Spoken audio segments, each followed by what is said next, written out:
Hello, everybody. Welcome back. Ugh. Oh, sorry, this is so horrendously late. Blame work, as usual. How is everybody doing tonight?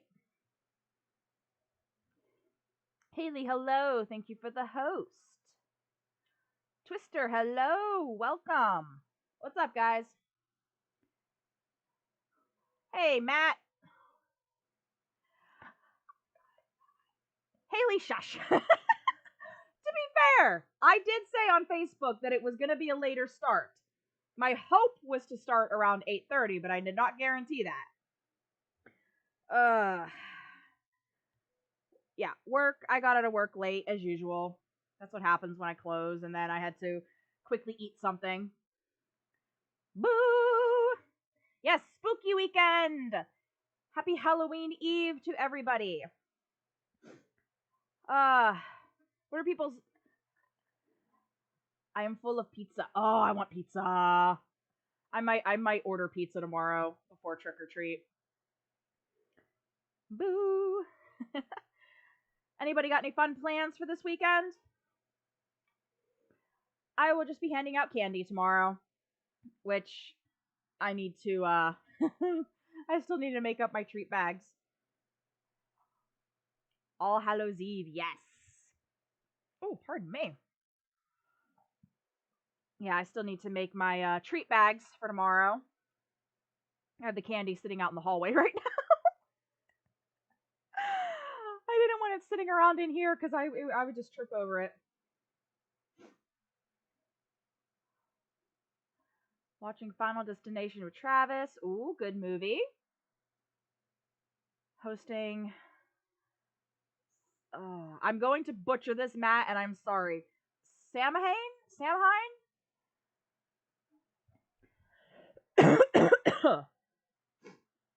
Who else is here? My friend Matt is here, but he's watching on YouTube. So you guys aren't seeing his comments, but I have it. Uh, I can see his comments. So whoopsie. Bah! There we go. Travis, you've never seen Final Destination. They're good. The first Final Destination movie is when I discovered I have a phobia of choking. Like,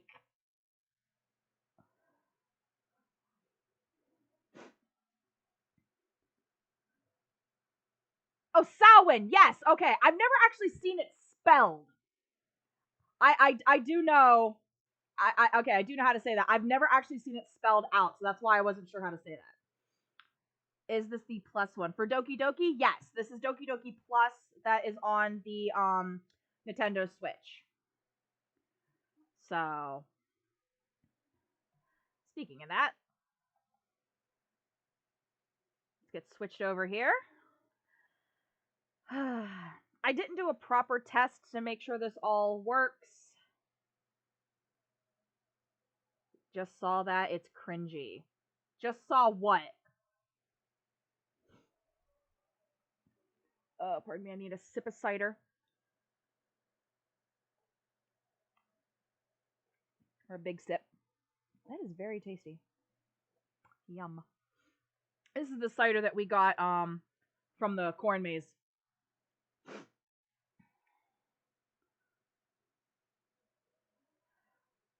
Might not watch the whole stream. That's fine. Oh, have you played this a little bit before, Haley? Ooh, pork tenderloin. That sounds good. So, but yeah, I did not do a proper test of this, so I'm hoping everything's gonna work. If anything, I may just have to kind of adjust volumes. Oh, Matt, don't tell me that. Scratch apple cider? You need to send me some. Otherwise, we're not friends anymore.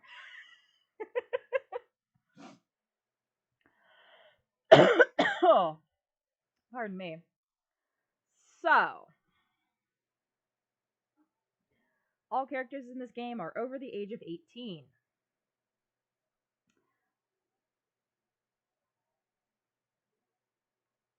This game is not suitable for children or those who are easily disturbed.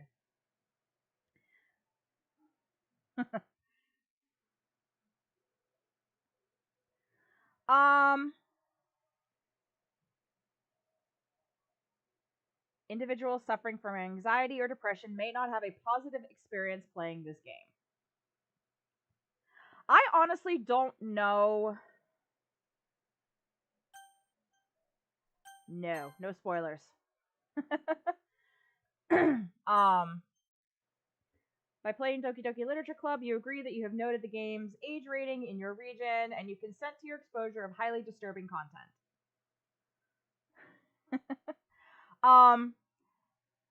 I don't know how much is different between this and the PC version. I do know that they added some scenes. So yeah, I don't know. But I have played this, so I have to be very careful not to slip up and say anything. And I realize this probably seems like a very strange game to be playing for Halloween weekend. I will just say this game is not what it seems. That is all I'm gonna say. So we start out. It is basically like a dating sim type game. Purple hair, big boobies. So okay, before I get started, like I said, this is like a dating sim. I was thinking letting you all pick who I kind of try to romance. Because like I said, I've already played this. I know how it goes. So. Alright, so we got one vote for the purple-haired girl, whose name is... I forget.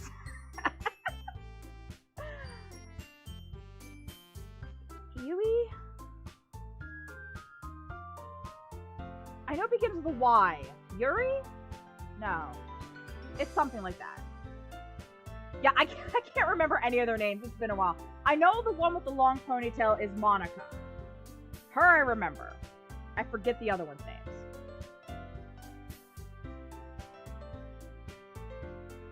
Yuri. Thank you, Petite Guardian. I was right. It was Yuri. Okay, so we got one vote for Yuri, who is the purple-haired chick. We've got one vote for the pink hair. I, again, forget her name. We'll learn their names once we get into the game.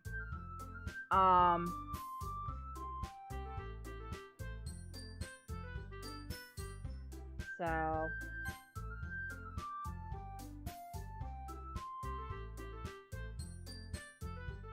Okay...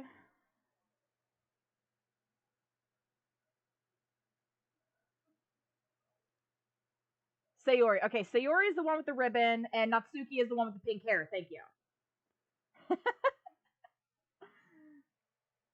Oh hell, I need a name.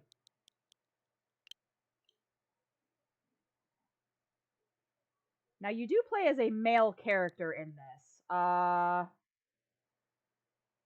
had a name.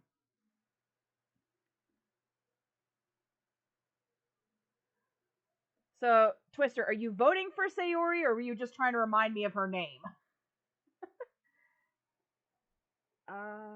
Name. Need a name.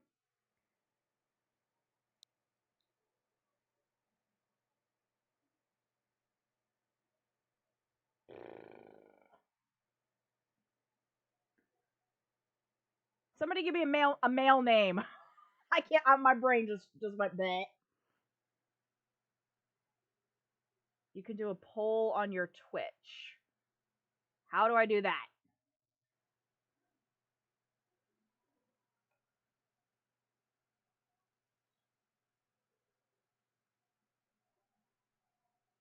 I've been responding to you, Matt. I have no idea how to do a poll.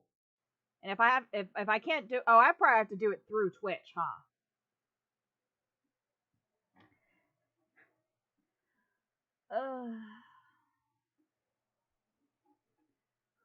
Luke works for me.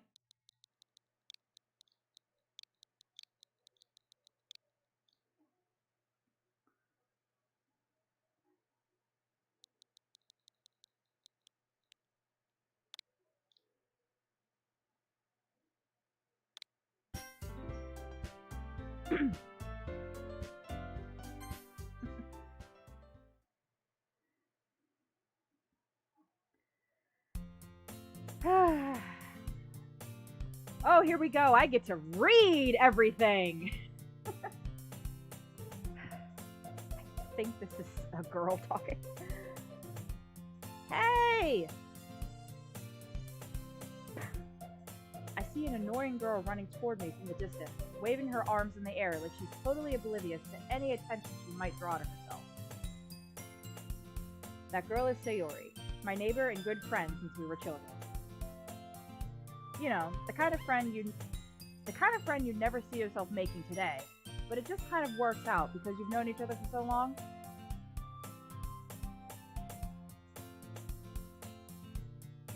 We used to walk to school together on days like this, but starting around high school, she would oversleep more and more frequently. Now we get tired of waiting up. But if she's going to chase after me like this, I almost feel better off running away. However, I just sigh and idle in front of the crosswalk and let Sayori catch up to me. She is quite adorable. I overslept again! But I caught you this time! Maybe, but only because I decided to stop and wait for you. You say that like you were thinking about ignoring me. That's mean, Luke. Well, if people stare at you for acting weird, then I don't want them to think we're a couple or something. Fine, fine. But you did wait for me after all. I guess you don't have it in you to be mean even if you want to. I'm gonna trip over my words so much and I'm just gonna apologize now. Whatever you say, Sayori. We cross the street together and make our way to school. As we draw near, the street becomes increasingly speckled with other students, making their daily commute. By the way, Luke, have you decided on a club to join yet? A club? I told you already, I'm really not interested in joining any clubs. I haven't been looking either. That's not true. You told me you would join a club this year. Did I? I'm sure it's possible that I did, in one of our many conversations where I dismissively go along with whatever she's going on about. Sayori likes to worry a little too much about me, when I'm perfectly content just getting by on the average while spending my free time on games and anime. Uh-huh. I was talking about how I'm worried that you won't learn how to socialize or have any skills before college. These kids do not look over 18. Your happiness is really important to me, you know? And I know you're happy now, but I'd die at the thought of you becoming a NEET in a few years because you're not used to the real world. You trust me, right? Don't make me keep worrying about you. Alright. I'll look at a few clubs if it makes you happy. No promises, though. Will you at least promise me you'll try a little? Yeah, I guess I'll promise you that. Yay! Why do I let myself get lectured by such a carefree girl? More than that, I'm surprised I even let myself relent for her. I guess seeing her worry so much about me makes me want to ease her mind at least a little bit, even if she does exaggerate everything inside of her head.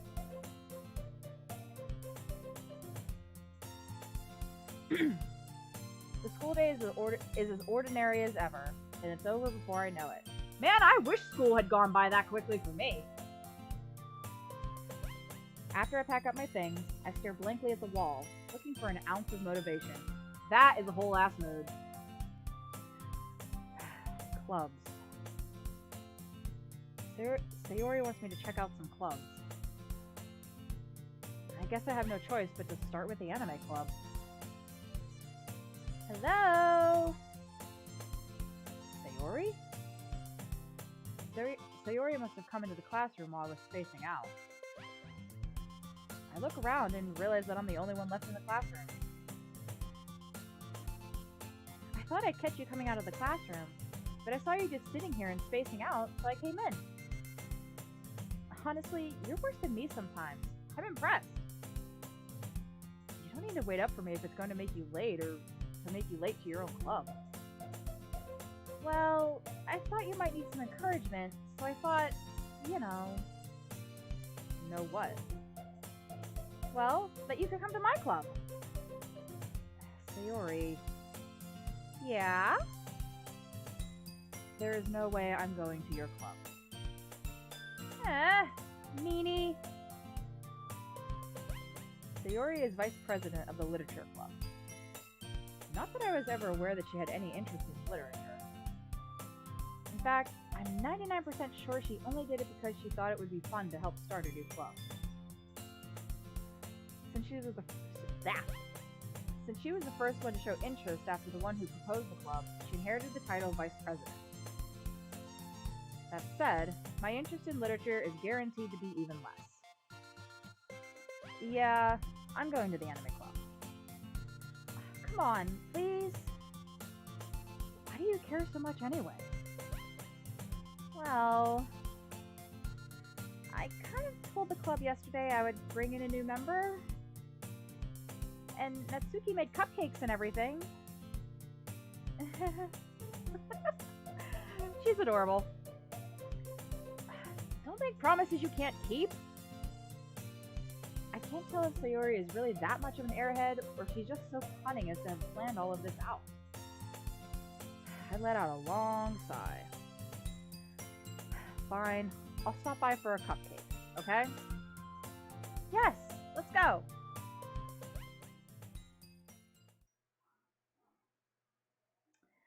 And thus, today marks the day I sold my soul for a cupcake.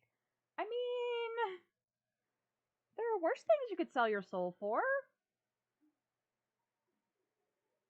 I dejectedly follow Sayori across the school and upstairs, a section of the school I rarely visit. Sayori, full of energy, swings open the classroom door. Everyone, the new member is here! I told you, don't call me a new member. I glance around the room. I'm not good with voices. Welcome to the Literature Club. It's a pleasure meeting you. Sayori always says nice things about you. Seriously? You brought a boy? Way to kill the atmosphere. Ah, Luke, what a nice surprise. Welcome to the club. I sold my soul and all I got was this lousy t-shirt. All words escape me in this situation. This club is full of incredibly cute girls. What are you looking at? If you want to say something, say it. Sorry. Natsuki. The girl with the sour attitude, her name is apparently Natsuki, is one I don't recognize. Her small figure makes her look like a first-year student. She is also the one who made cupcakes, according to Sayori. You can just ignore her when she gets moody. Sayori says that quietly into my ear, and turns back towards the other girls. Anyway, this is Natsuki, always full of energy. And this is Yuri, the smartest in the club. Don't say things like that. Yuri, who appears comparably more mature and timid, seems to have a hard time keeping up with people like Sayori and Natsuki. Well, it's nice to meet both of you. Hey, thanks for the host, Twist. And it sounds like you already know Monica, is that right? That's right. It's great to see you again, Luke.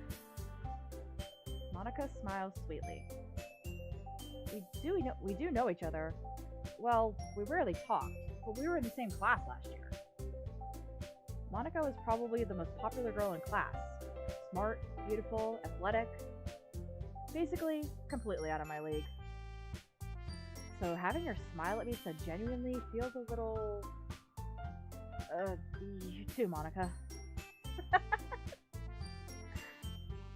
sit down, Luke. We made room for you at the table, so you can sit next to me or Monica. I'll get the cupcakes. Hey, I made them. I'll get them. Sorry, I got a little too excited. Then how about I make some tea as well?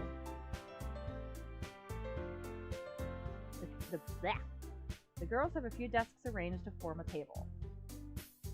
As Sayori mentioned, it's been widened so that there is one space next to Monica and one space next to Sayori. Natsuki and Yuri walk over to the corner of the room, where Natsuki grabs a wrapped tray and Yuri opens the closet. Still feeling awkward, I take a seat next to Sayori. Natsuki proudly marches back to the table, tray in hand. Okay, are you ready? Ta-da! Whoa! Natsuki lifts the foil off the tray to reveal a dozen white, fluffy cupcakes decorated to look like little cats. The whiskers are drawn with icing, and little pieces of chocolate were used to make the ears. Those sound adorable. So cute! I had no idea you were so good at baking, Natsuki. Well, you know. Just hurry and take one. Sayori grabs one first, then Monica. I follow. It's delicious. Sayori talks with her mouth full and has already managed to get icing on her face. I turn the cupcake around in my figures, looking for the best angle. Figures? Fingers! I can't read! Looking for the best angle to take a bite. Natsuki is quiet. I can't help but notice her sneaking glances in my direction. Is she waiting for me to take a bite? I finally bite down. The icing is sweet and full of flavor. I wonder if she made it herself. This is really good. Thank you, Natsuki. Why are you thanking me? It's not like I... Haven't I heard this somewhere before? I made them for you or anything. Eh? I thought you technically did. Sayori said. Oh, well, maybe. But not for, you know, you, dummy. Alright. I give up on Natsuki's weird logic and dismiss the conversation. So we still need a tiebreaker on who we're gonna be trying to romance here. Yuri returns to the table, carrying a tea set. She carefully places a teacup in front of each of us before setting down the teapot next to the cupcake tray. You keep a whole tea set in the classroom? Don't worry, the teachers gave us permission. After all, doesn't a hot cup of tea help you enjoy a good book? I guess. Don't let yourself get intimidated. Yuri's just trying to impress you. That's not... Insulted, Yuri looks away. I meant that, you know. I believe you. Well, tea and reading may not be a pastime for me, but I at least enjoy tea. I'm glad. Yuri faintly smiled to herself in relief. Ugh. Monica raises an eyebrow, then smiles at me. So, what made you consider the literature club? I was afraid of this question. Something tells me I shouldn't tell Monica that I was practically dragged here by Sayori. Well, I haven't joined any clubs yet, and Sayori seemed really happy here, so that's okay. Don't be embarrassed. Excuse me. We'll make sure you feel right at home, okay? As president of the Literature Club, it's my duty to make the club fun and exciting for everyone. Monica, I'm surprised. How come you decided to start your own club? You could probably be a board member for any of the major clubs. Weren't you a leader of the debate club last year? Well, you know. To be honest, I can't stand all of the politics around the major clubs. It feels like nothing but arguing about the budget and publicity and how to prepare for events.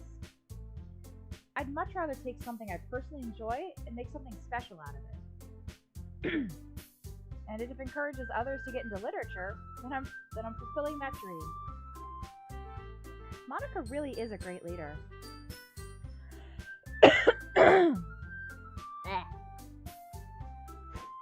Yuri also nods in agreement. Then I'm surprised there aren't more people in the club yet. It must be hard to start a new club. You could put it that way. Not many people are very interested in putting out all the effort to start something brand new. Especially when it's something that doesn't grab your attention, like literature. You have to work hard to convince people that you're both fun and worthwhile. But it makes school events, like the festival, that much more important. I'm confident that we could all really grow this club before we graduate. Right, everyone? Yeah! We'll do our best. You know it! Everyone enthusiastically agrees. Such different girls, all interested in the same goal. Monica must have worked really hard to find these three. Maybe that's why they were all so delighted by the idea of a new member club. Though I still don't really know if I can keep up with their level of enthusiasm about literature.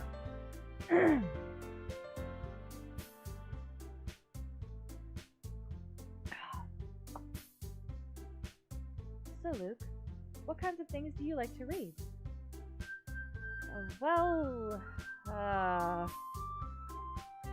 Considering how little I've read these past few years, I don't really have a good way of answering that.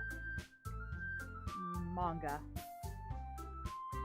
I mutter quietly to myself, half joking. Natsuki's head suddenly perks up. It looks like she wants to say something, but she keeps quiet. Not much of a reader, I guess. Well, that can change. What am I saying? I spoke without thinking after seeing Yuri's sad smile.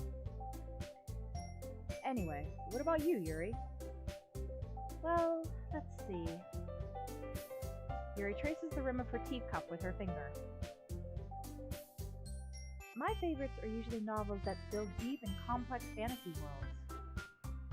The level of creativity and craftsmanship behind them is amazing to me. And telling a good story in such a foreign world is equally impressive. Yuri goes on, clearly passionate about her reading. She seems so reserved and timid since the moment I walked in.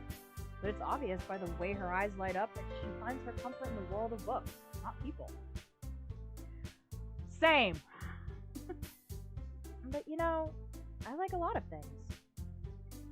Stories with deep psychological elements usually immerse me as well.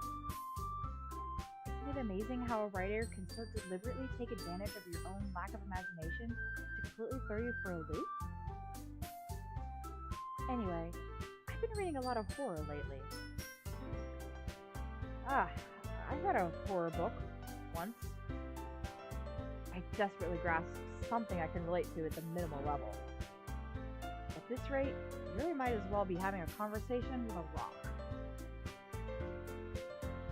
Really? I wouldn't have expected that, Yuri. For someone as gentle as you. I guess you could say that. But if a story makes me think, or takes me to another world, then I really can't put it down. Surreal horror is often very successful at changing the way you look at the world, if only for a brief moment. I hate horror. Oh? Why's that? Well, I just... Natsuki's eyes dart over to me for a split second. Never mind.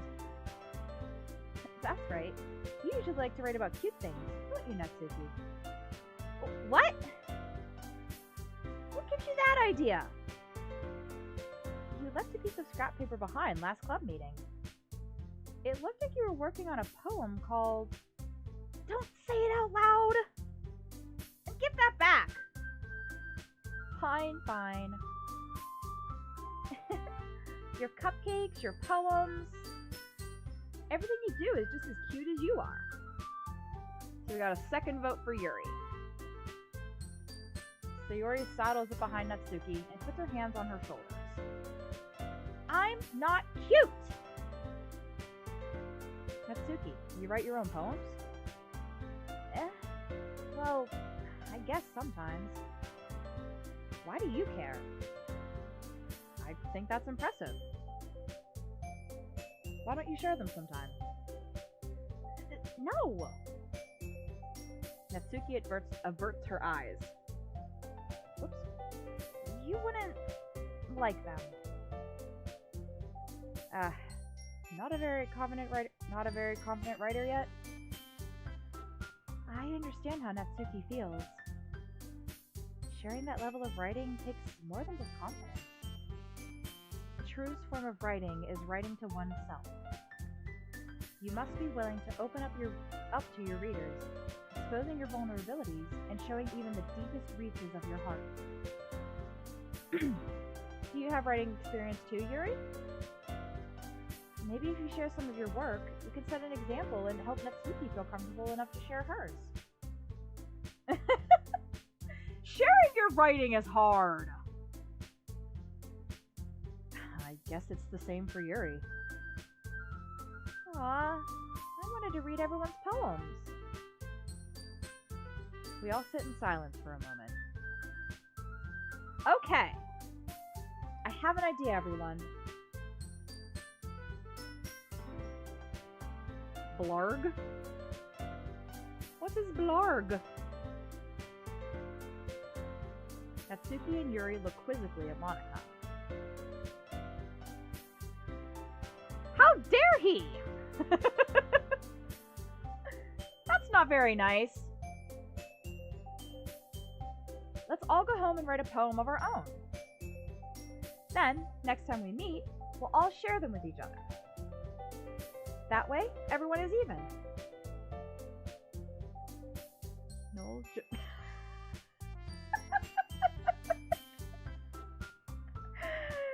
Okay, are you two like fighting over the keyboard?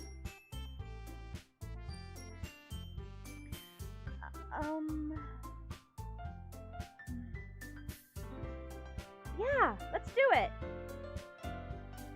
Plus, now that we have a new member, I think it will help us all get a little more comfortable with each other and strengthen the bond with the club. Isn't that right, Luke? Monika smiled warmly at me once again. I would never. Oh, I'm not even sure which of you I'm talking to right now. Hold on. There's still one problem. What's that? Now that we're back to the original topic of me joining the club, I bluntly come forth with what's been on my mind the entire time. I never said I would join this club! Sayori may have convinced me to stop by, but I never made any decision. I still have other clubs to look at, and... I lose my train of thought. All four girls stare back at me with dejected eyes. But... I'm sorry, I thought... Luke... you all... I'm defenseless against these girls. How am I supposed to make a clear-headed decision when it's like this? That is, if writing poems is the price I need to pay in order to spend every day with these beautiful girls... Right. Okay, I've decided now. I'll join the literature club. That was also him.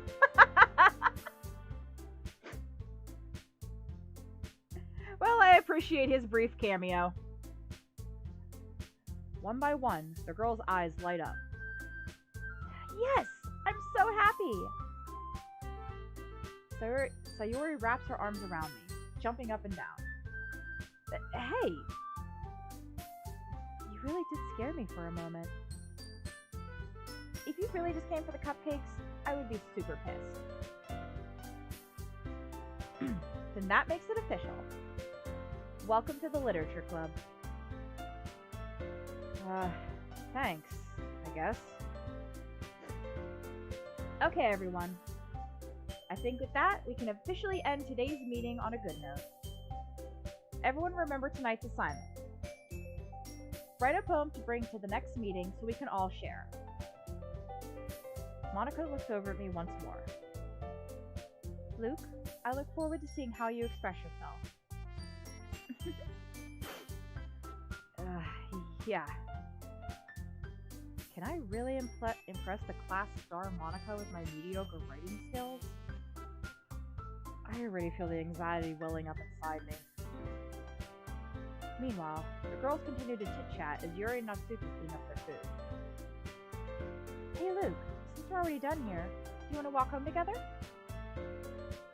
Ugh. That's right. Sayori and I never walk home together anymore because she always stayed after school for clubs. Sure, might as well. Yay!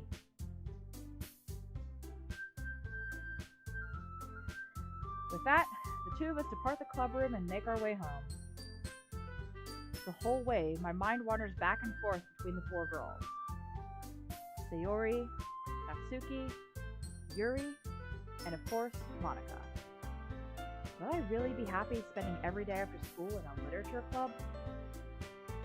Perhaps I'll have the chance to grow closer to one of these girls.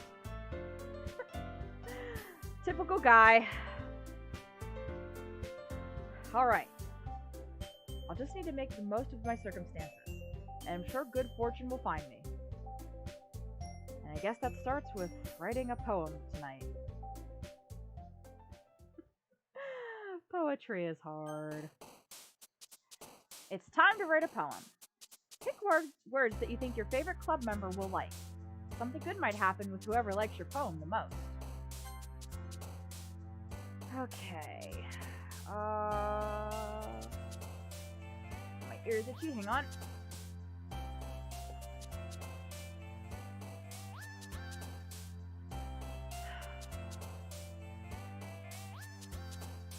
I don't remember.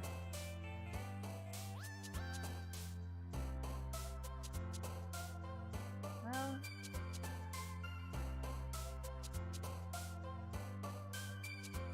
I actually forget which. Okay, Natsuki likes stuff that's kind of cute involved.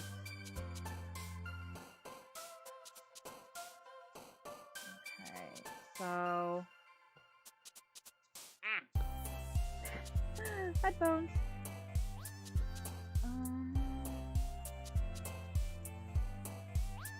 Try fear. Oh, that was her. So I had 2 votes for Yuri, so for right now, I'm gonna try for Yuri. Here we go. Horror. There we go. Let's see. Secretive, whisper. This was probably my least favorite part of this game. Was just this little thing. Whoops, that was her. Okay.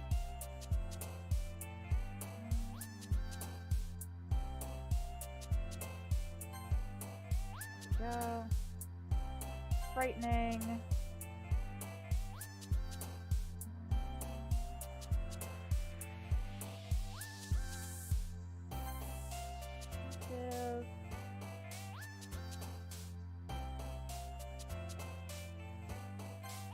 Oop.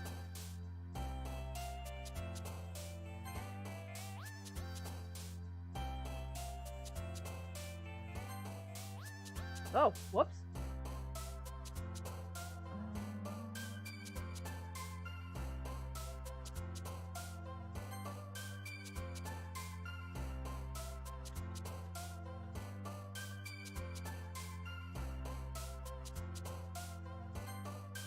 Oh, I guess, yeah, anger makes more sense for her.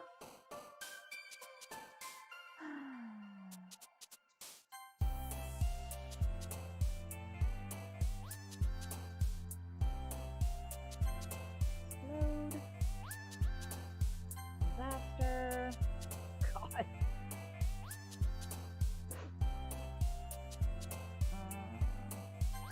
Okay, there we go.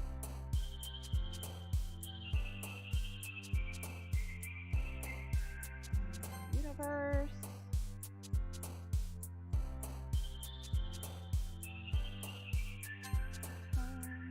Two more.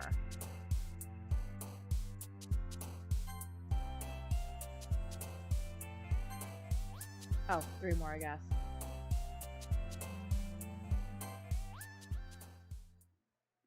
Okay, so that's our first poem. Fortunately, it doesn't... Hi again, Luke. Glad to see you didn't run away on us. Nah, don't worry. This might be a little strange for me, but I at least keep my word.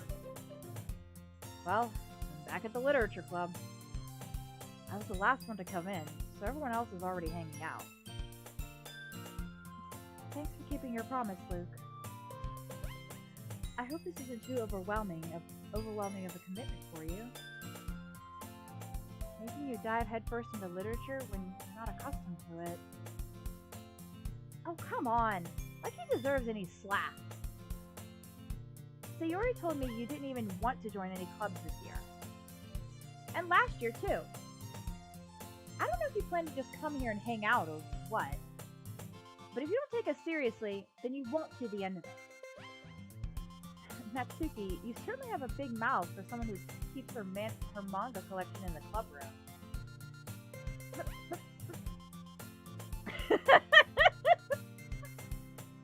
Natsuki finds herself stuck between saying Monica and manga. Manga is literature! Swiftly defeated, Natsuki plops back into her seat. Don't worry, guys. Luke always gives it his best as long as he's having fun. He helps me with my busy work. He helps me with busy work without me even asking. Like cooking, cleaning my room. How dependable. Sayori, that's because your room is so messy, it's distracting. And you almost set your house on fire once. Is that so? You two are really good friends, aren't you? I might be a little jealous. How come? You and Luke can become good friends too.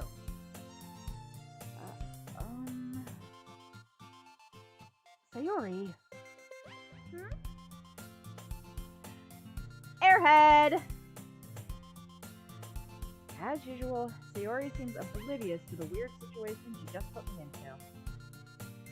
Oh! Yuri even brought you something today. You know? Oh, wait, Sayori. Me? Not really. Don't be shy. It's really nothing. What is it? Never mind. Sayori made it sound like a big deal when it's really not. What do I do? I'm sorry, Yuri. I wasn't thinking. I guess that means it's up to me to rescue this situation. Hey, don't worry about it. First of all, I wasn't expecting anything in the first place. So any nice gesture from you is a pleasant surprise. It'll make me happy no matter what. Is that so? Yeah, I won't make a big deal of it if you'll want me to. Alright. Well, here. Yuri reaches into her bag and pulls out a book. I didn't want you to feel left out, so I picked out a book that I thought you might enjoy. It's a short read, so it should keep your attention, even if you don't usually read. And we could, you know, discuss it if you wanted. This is... How is this girl accidentally being cute? She even picked out a book she thinks I'll like, despite me not reading much. Yuri, thank you. I'll definitely read this. I enthusiastically take the book. Well, you can read it at your own pace. I look forward to hearing what you think. Now that everyone's settled in, I expected Monika to kick off some scheduled activities for the club. But that doesn't seem to be the case. Sayori and Monika are having a cheery conversation in the corner. Yuri's face is already buried in a book. Blah, I can talk. I can't help but notice her intense expression, like she was waiting for this chance. Meanwhile, Natsuki is rummaging around in the closet.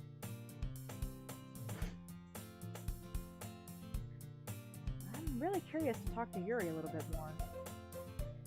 But at the same time, I would feel bad for distracting her from her reading. I catch a glimpse of the cover of her book. It looks like the same book that she lent me. More than that, she seems to be on the first few pages. Crap. I think she noticed me looking at her. She sneaks another glance at me, and our eyes meet for a split second. But that only makes her hide her face deeper in her book. Sorry. I was just spacing out. I mutter this, something I made her uncomfortable. Oh. It's fine. If I was focused, then I probably wouldn't have noticed in the first place. But I'm just rereading a bit of this, so... That's the book you gave me, right? I wanted to reread some of it. Not for any particular reason. Just curious. How come you have two copies of the same book? Well, when I stopped at the bookstore yesterday... that's not what I meant. I mean... I just happened to buy two of them. Ah, I see. There's something fairly obvious here that Yuri isn't telling me, but I decided to let it go. I'll definitely start reading it soon. I'm glad to hear. Once it starts to pick up, you might have a hard time putting it down. It's a very engaging and relatable story. Is that so? What's it about, anyway? Well... Yuri closes the book and scans her eyes over the back. The book is titled Portrait of Markov. There's an ominous-looking eye symbol on the front of the cover. Alright. I just wanted to make sure I don't accidentally give anything away. Basically, it's about this girl in high school who moves in with her long-lost younger sister. But as soon as she does so, her life gets really strange. She gets targeted by these people who escaped from a human experiment prison. And while her life is in danger, she needs to desperately choose who to trust. No matter what she does, she ends up destroying most of her relationships, and her life starts to fall apart. That's kind of... depressing? That's kind of dark, isn't it? Yuri made it sound like it was going to be a nice story, but that dark turn came from nowhere. Yuri gently giggles all of a sudden. Are you not a fan of that sort of thing, Luke? No, it's not that. I mean, I can definitely enjoy those kinds of stories, so don't worry. I hope so. Yeah, I totally forgot that Yuri is into those things. She's so shy and reclusive on the outside, but her mind seems to be completely different. It's always the shy, quiet ones you have to watch out for. It's just that those kinds of stories, they challenge you to look at life from a strange new perspective. When horrible things happen, not just because someone wants to be evil, but because they have their own goals or their own philosophy that they believe in. Then suddenly, when you thought you related to the protagonist, they're made out to be the naive one for letting their one-sided morals interfere with the villain's plans. I'm rambling, aren't I? Not again. I'm sorry. Hey, don't apologize.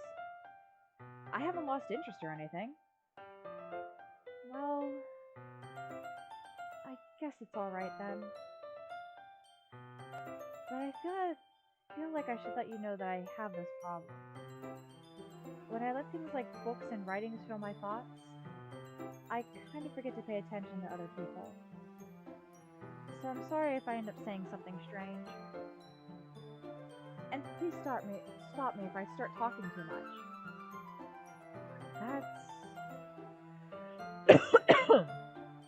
I really don't think you need to worry. That just means you're passionate about reading. The least I can do is listen. It's a literature club after all.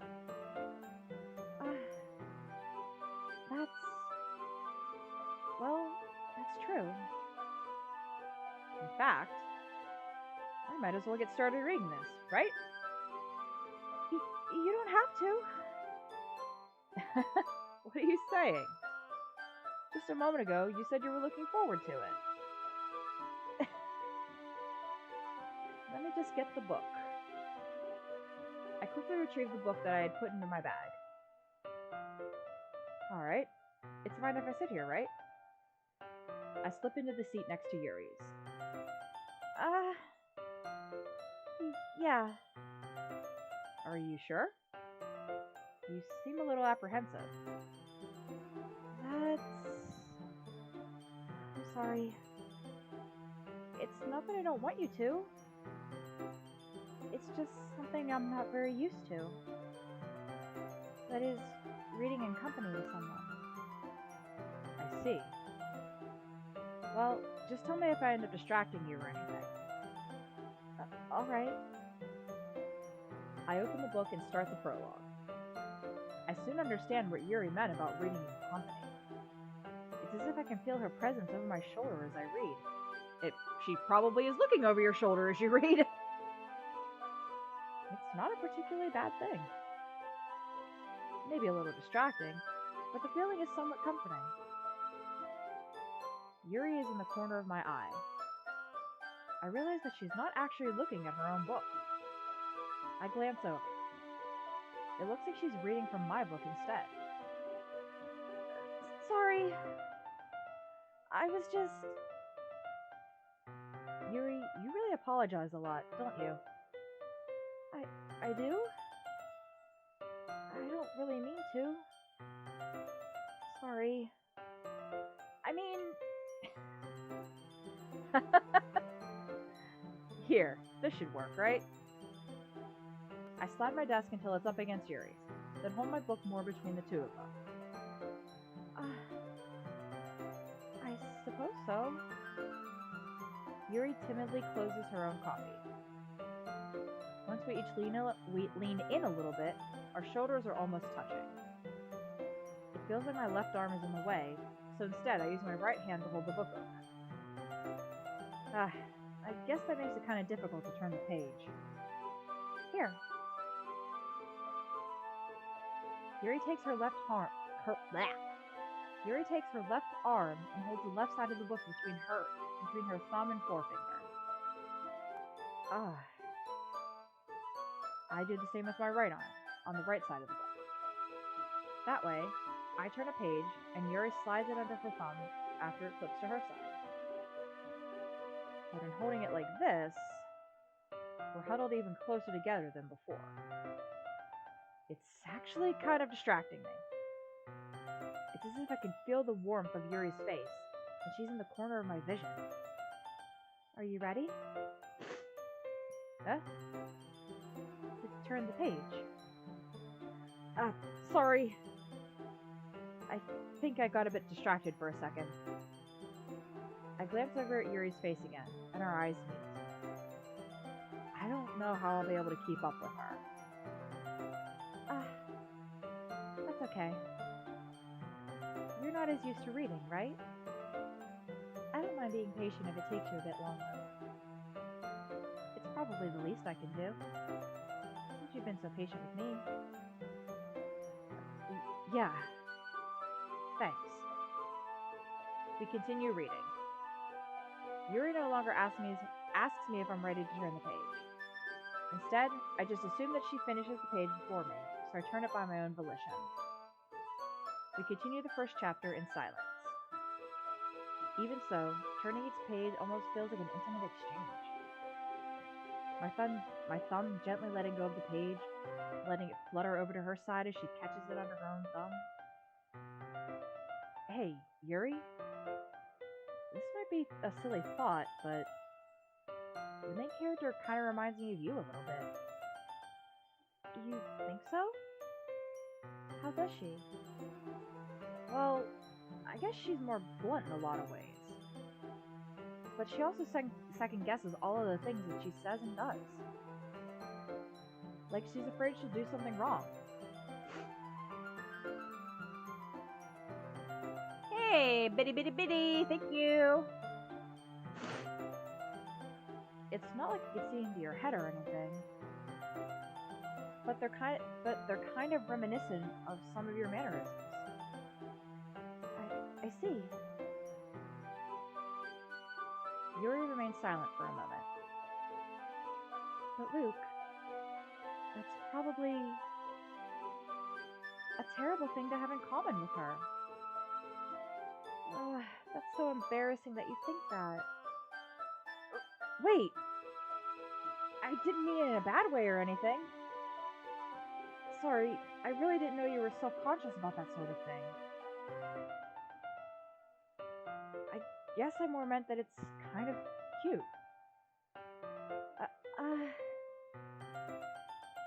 What are you saying all of a sudden? Okay, everyone. She just pops out of frickin' nowhere.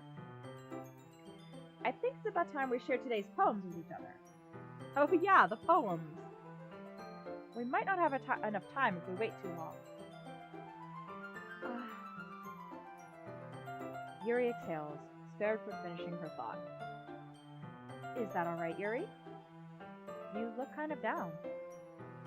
I'm sorry if you haven't been looking forward to this. It's not... It's fine. Yuri releases her hand from the book, causing it to close on top of my thumb. Alright. I guess I'll do some more reading tonight. Or would you prefer if I only read it with you? I guess I don't have too much of a preference either way. In that case, I'll read a little more tonight. It'll be more fun to read with you after it picks up a bit, you know? That's good reasoning. In that case, feel free to finish the first 2 chapters in your own time. Alright. I stand up. I make a mental note of where I left off in the book and slip it back into my bag. By the way, did you remember to write a poem last night? Yeah. My relaxation ends.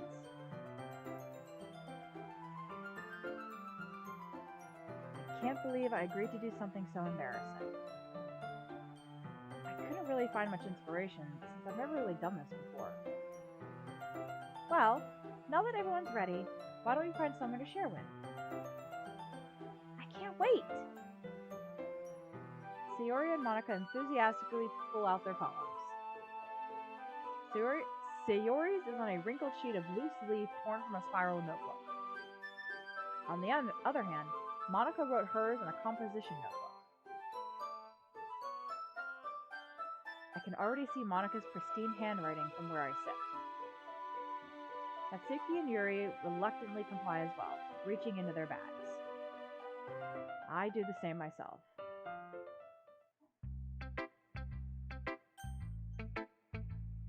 Alright.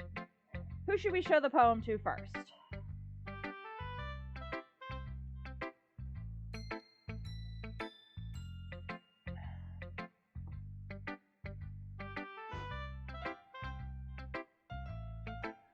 First response is who gets to read it. I mean, I guess I should show it to Yuri since that's who we're trying to romance.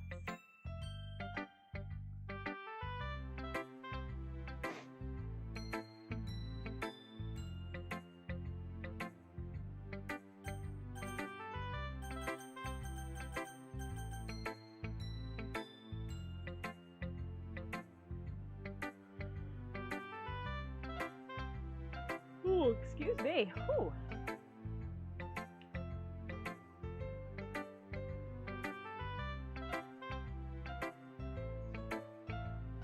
Okay, well, we're gonna start with Yuri.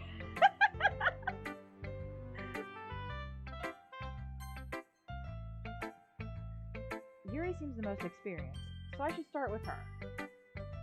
I can trust her opinion to be fair.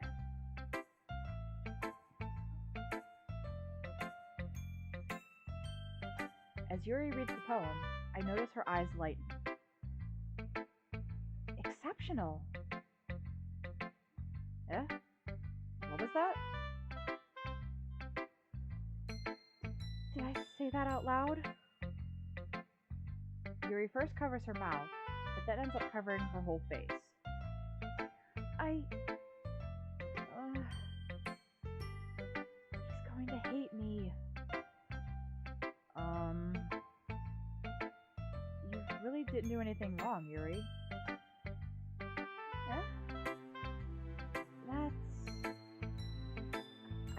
I guess you're right. What am I getting so nervous for? Yuri takes a breath. So, what kind of writing experience do you have? Your use of imagery and metaphors indicates you've written a lot of poetry before. Really? Wow, that's a huge compliment coming from you. This is actually my first time, really. Huh? Yuri stares at me blankly, then looks at my poem again. Well, I know that. I just meant, Yuri trails off, unable to find an excuse. She traces her finger along the words of the poem, as if breaking it down more thoroughly. Yeah. Okay. This is the reason I was able to tell. It's just that there are specific writing habits that are usually typical of new writers. And having been through that myself, I kind of learned to pick up on them. I think the most noticeable thing I recognize in new writers is that they try to make their style very deliberate. In other words, they tend to pick a writing style separate from the topic matter, and they form fit the two together. The end result is that both the style and the expressiveness are weakened. Once Yuri finds her train of thought, it's as if her demeanor totally changes. Her stammering is completely gone, and she sounds like an expert. Of course, that's not something you can be blamed for. There are so many different kinds of techniques, different skills and techniques that go into writing even a simple poem. Not just finding them and building them, but getting them to work together is probably the most challenging part. It might take you some time, but it all comes with practice, and learning by example, and trying new things. I also hope that everyone else in the club gives you valuable feedback. He can be a little biased, though. Biased? How? Uh, um... Well... Never mind. I shouldn't be talking about people like that. Sorry. It's fine. I'm not sure if Yuri is apologizing to herself, to me, or to Natsuki. Do you mind if I read your poem now? Please do. I'd love to share my thought process behind it. Yuri smiles dreamily, as if this is a rare opportunity for her. Which itself is kind of funny. After all, isn't this supposed to be a literature club? Ghost under the light. The tendrils of my hair illuminate beneath the amber glow. Bathing. It must be this one. The last remaining street light to have withstood the test of time. The last yet to be replaced by the sickening blue-green hue of the future. I bathe, calm, breathing air of the present but living in the past. The light flickers. I flicker back. Yay, Yuri.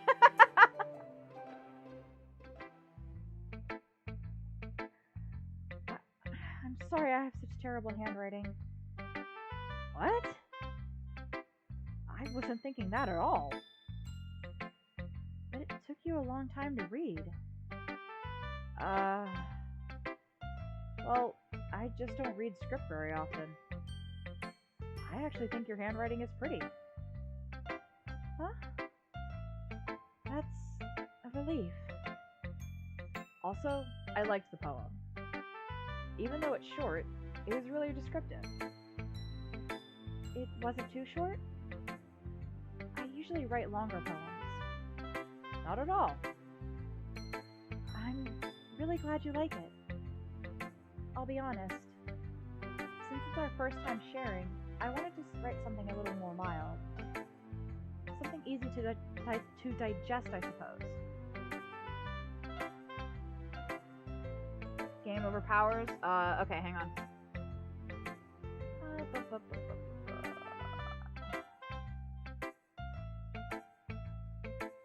Come on.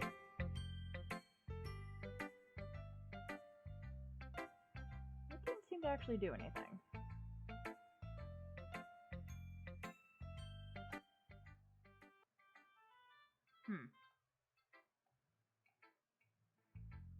Alright, I can't hear it if it...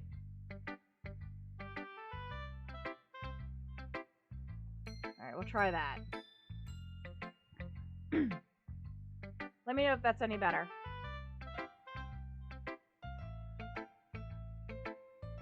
Excuse you. Go away. Are you into ghost Yuri?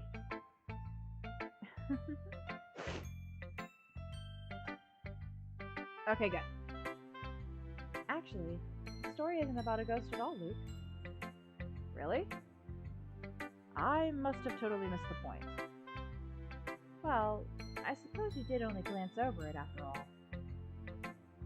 But remember that poets often express their own thoughts, feelings, and experiences in their work. They usually do more than tell a simple story or paint a picture. In this case, perhaps the subject of the poem is only being symbolically compared to a ghost. Lingering in her last remaining place of comfort, unable to let go of the past. And soon to be left with nothing. That's a lot more solemn, putting it that way. I hadn't even thought of that. That's impressive. I read quieter than I speak. I did notice that one time. I watched a part of one of my streams for Arise, and I noticed that when I was reading for the characters, I was a lot quieter. I'm trying to be louder, but at the same time, I'm attempting to fluctuate my voice for each character. I don't know how well I'm actually succeeding. I'm probably not. I probably sound exactly the same.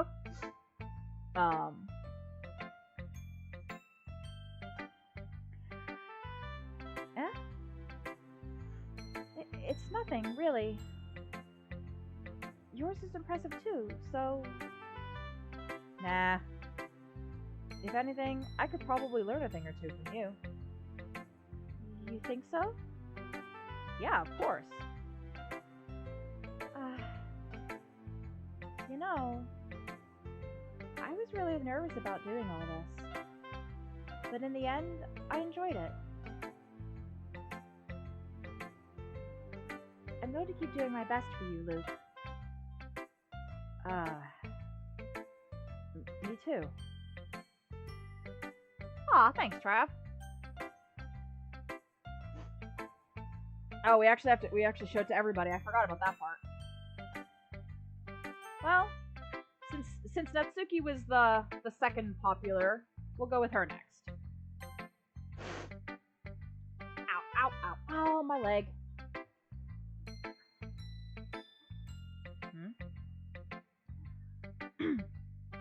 Luke, if you're not going to take this club seriously, then go home.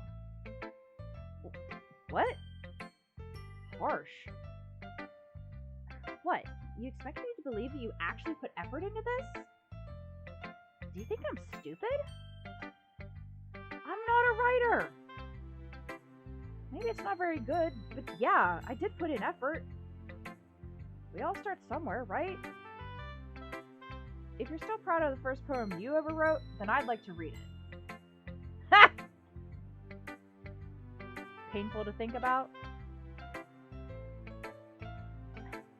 Fine. Well, sorry. You'll get better anyway. I'll tell you what to improve, but you're better off just trying again. Fair enough. Well, to each their own, I guess. Anyway, I guess I gotta share mine now. Knowing you, you'll probably think it's stupid. Eagles can fly. Monkeys can climb. Crickets can leap. Horses can race. Owls can seek. Cheetahs can run. Eagles can fly. People can try. But that's about it.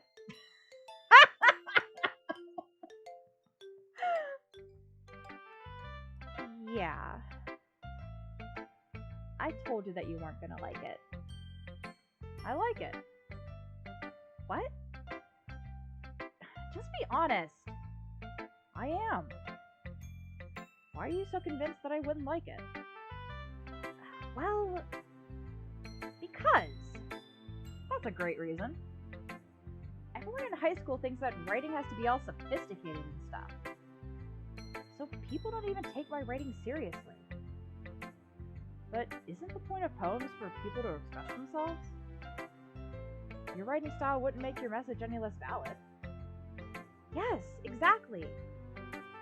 I like when it's easy to read, but it hits you hard. Like in this poem.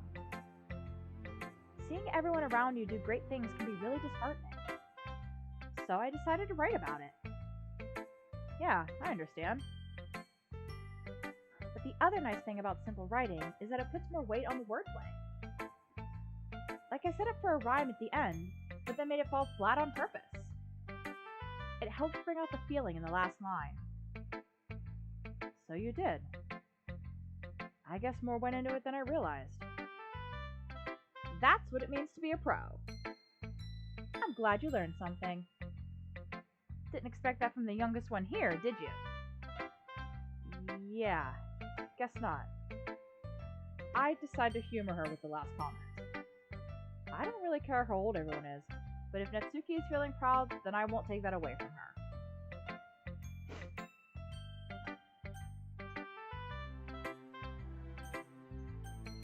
We'll do Sayori next.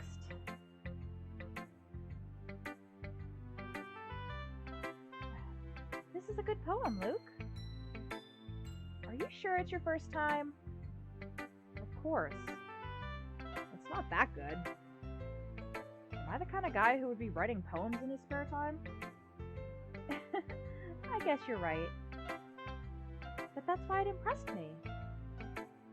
Well, to be honest, I was afraid that you wouldn't do it seriously. Or that you wouldn't write one at all. I'm really happy just that you wrote one. It just reminds me of how you're really a part of the club now. Not to mention the fact that I'm standing in front of you in the club room? Well, of course. I'm not really into it yet, but that doesn't mean I'll break my promise. See? It's like I said before, Luke. Deep down, you're not selfish at all, you know? Trying new things like this for other people, that's something that only really good people do. Thanks, Sayuri. Sayori. I'm not saying her name right. I'm not sure Sayori sees the full picture of my motive here.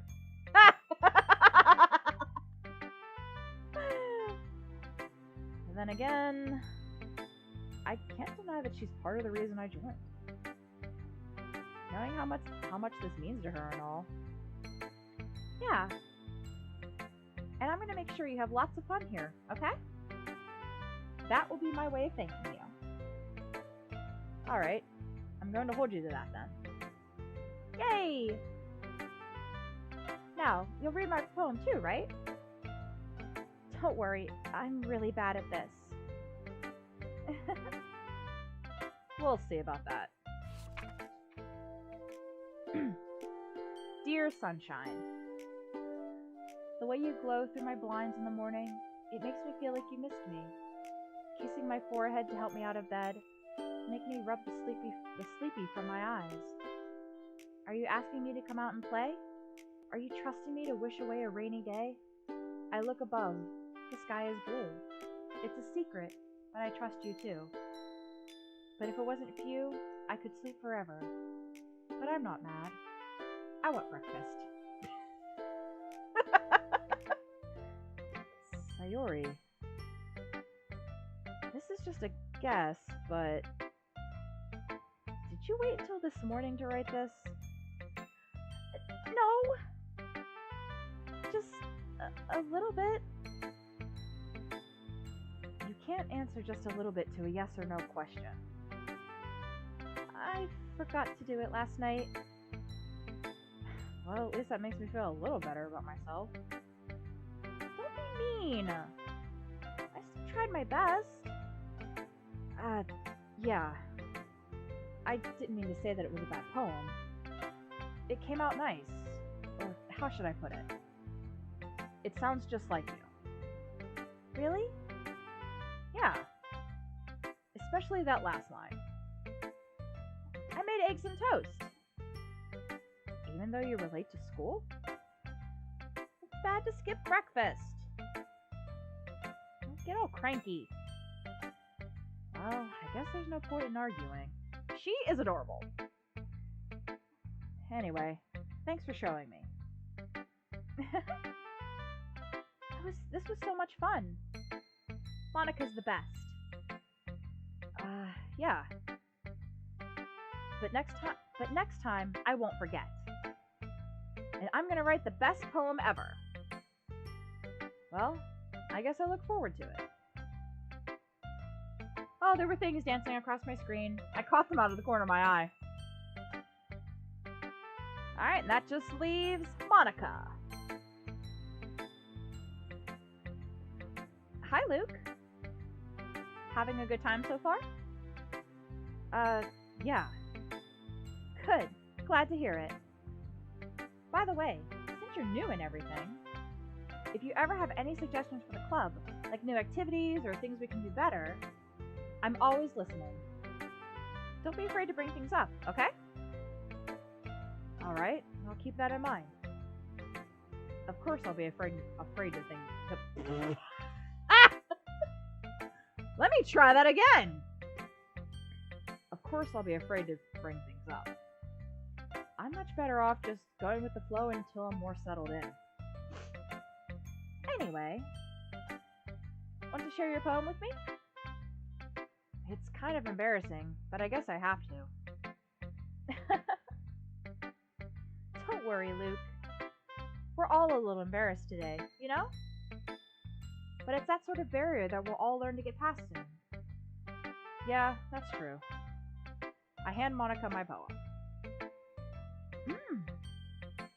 Great job, Luke.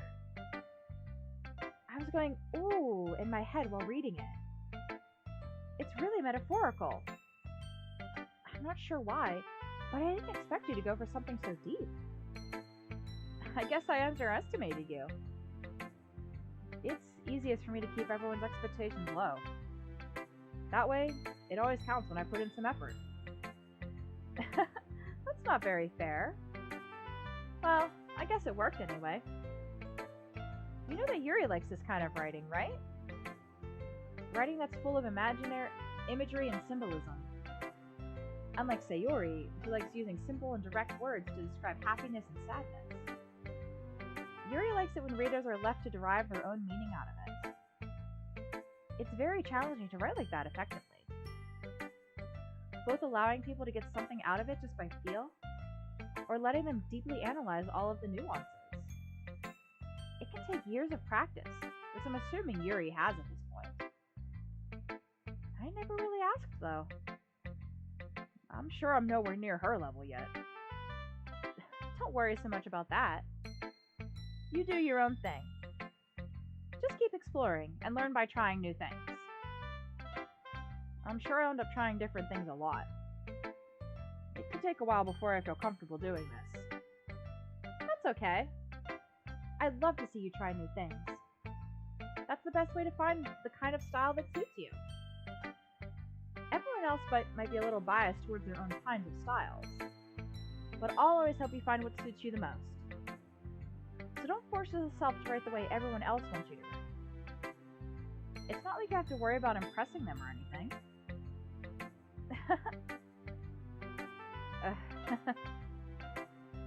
Anyway, do you want to read my poem? Don't worry, I'm not very good. You sound pretty confident for someone who claims to not be very good. Well, that's because I have to sound confident. That doesn't mean I always feel that way, you know? I see. Well, let's read it then. Hole in wall. It couldn't have been me. See the direction the sparkle protrudes. A nosy neighbor? An angry boyfriend? I'll never know. I wasn't home. I peer inside for a clue. No, I can't see. I reel, blind, like a film left out in the sun. But it's too late. My retinas. My art are already scorched with a permanent copy of the meaningless image. It's just a little hole. It wasn't too bright. It was too deep. Stretching forever into everything. A hole of infinite choices. I realize now that I wasn't looking in. I was looking out. And he, on the other side, was looking in. So, what do you think? It's very freeform, if that's what you call it. Sorry, I'm not really the right person to ask for feedback. It's okay. Yeah, that kind of style has gotten pretty popular nowadays. That is, a lot of poems have been putting emphasis on the timing between words and lines. When performed out loud, it can be really powerful. What was the inspiration behind this one? Well, I'm not sure if I know how to put it. I guess you could say that I had some kind of epiphany recently. It's been influencing my poems a bit. An epiphany? Yeah, something like that. I'm kind of nervous to talk about deep stuff like that because it's kind of coming on strongly. Maybe after everyone is better friends with each other. Anyway, here's Monica's writing tip of the day. Sometimes when you're writing a poem or a story, your brain gets too fixated on a specific point. If you try so hard to make it perfect, then you'll never make any progress. Just force yourself to get something down on the paper and tidy it up later. Butt in chair is what Gamer Chicken usually tells me. Butt in chair and write. Another way to think about it is this. If you keep your pen in the same spot for too long, you'll just get a big dark puddle of ink. So just move your hand and write with the flow. That's my advice for today. Thanks for listening. Writing is hard.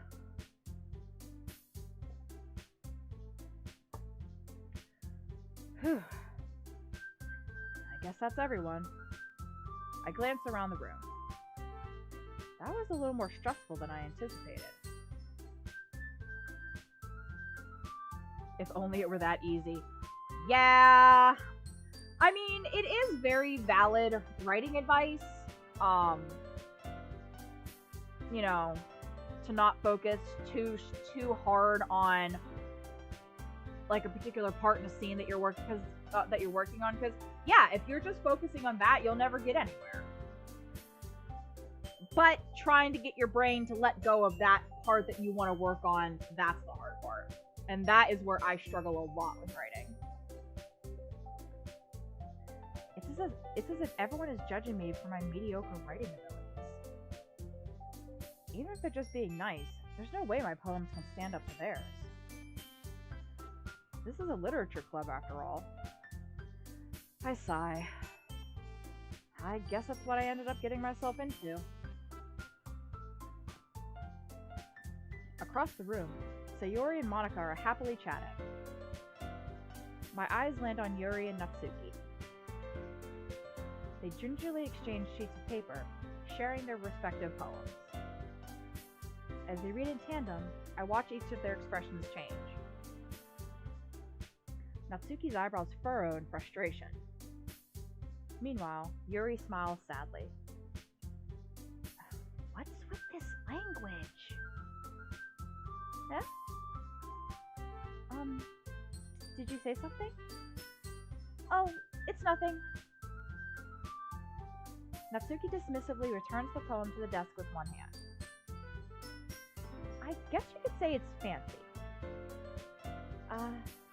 Thanks. Yours is cute. Cute? Did you completely miss the symbolism or something? It's clearly about the feeling of giving up. How can that be cute? I know that. I just meant the language, I guess. I was trying to say something nice. Eh? You mean you have to try hard to come up with something nice to say? Thanks, but it really didn't come out nice at all. Well, I do have a couple suggestions. If I was looking for suggestions, I would have asked someone who actually liked it. Which people did, by the way. Sayori liked it, and Luke did too. So based on that, I'll gladly give you some suggestions of my own. First of all, excuse me, I appreciate the offer, but I've spent a long time establishing my writing style. I don't expect it to change anytime soon, unless of course I come across something particularly inspiring, which I haven't yet. And Luke liked my poem too, you know. He even told me he was impressed by it. Natsuki suddenly stands up. Oh? I didn't realize you were so invested in trying to impress our new member, Yuri. That's not what I... You're just... Yuri stands up as well. Maybe you're just jealous that Luke appreciates my advice more than he appreciated yours. Huh? And how do you know he didn't appreciate my advice more? Are you that full of yourself? No. If I was full of myself, I would deliberately go out of my way to make everything I do overly cutesy.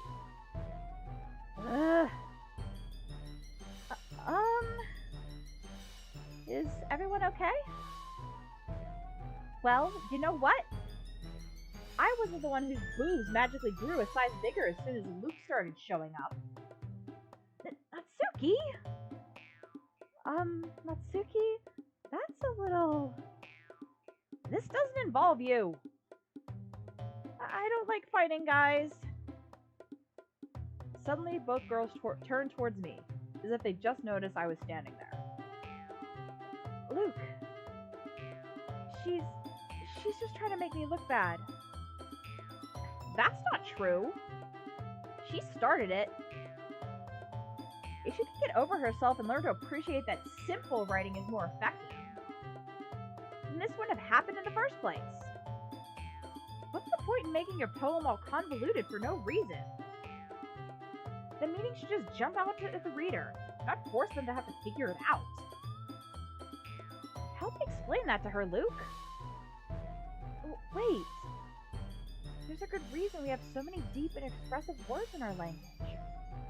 It's the only way to convey complex feelings and meaning the most effectively. Avoiding them is not only unnecessarily limiting yourself, it's also a waste. You understand that, right, Luke? This boy is like deer in headlights right now. Some jealous bitches? Yes. Well? How did I get dragged into this in the first place? It's not like I know anything about writing. But whomever I agree with will probably think more highly of me. So of course that's going to be... Oh boy. Oh, we're gonna make Natsuki so mad.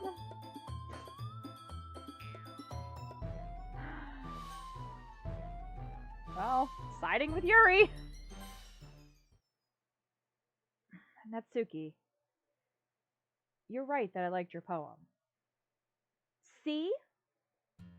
Wait. That's not an excuse for you to be so mean. You shouldn't pick a fight just because someone's opinion is different. That's not what happened at all. Yuri wouldn't even take my poem seriously. I understand. Yuri. You're a seriously talented writer. It's no secret that I was impressed. Well, But here's the thing. No matter how simple or refined someone's writing style is, they're still putting feeling into it, and it becomes something really personal. That's why Natsuki felt threatened when you said her poem was cute. I see. I didn't notice that I'm sorry. But Natsuki, you took it way too far. Yuri means well, and if you just told her how you felt, then it wouldn't have happened in the first place. Are you kidding? That's exactly what I did! It was her that... Natsuki, I think that's enough. You both said some things that you didn't mean. Yuri apologized. Don't you think you should too? Ugh. Natsuki clenches her fists. In the end, nobody has taken her side. She's trapped, at this point being defiant only because she can't handle the pressure. I end up feeling bad for her.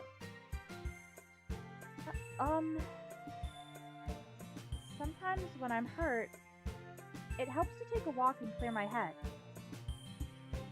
Sayori, she doesn't need to... You know what? I'm going to do that. It'll spare me from having to look at all your faces right now. Without warning, Natsuki snatches her own poem up from the desk and storms out. On her way out, she crumples up the poem with her hands and throws it in the trash. Natsuki... She really didn't need to do that. I look across the room. Yuri has her chin buried in her hands while she stares down at her desk. I gingerly approach her and sit in the adjacent seat. Everything alright? I'm so embarrassed. I can't believe I acted like that. You probably hate me now. No, Yuri! How could anyone not have gotten frustrated after being treated like that? You handled it as well as anyone could. I don't think any less of you. Well... Alright, I believe you. Thanks, Luke. You're too kind. I'm thankful to have you as part of this club now. It's nothing. One more thing. That one thing that Mitsuki said. About, you know... I would never do anything so shameful. So... Eh? What thing did Natsuki say?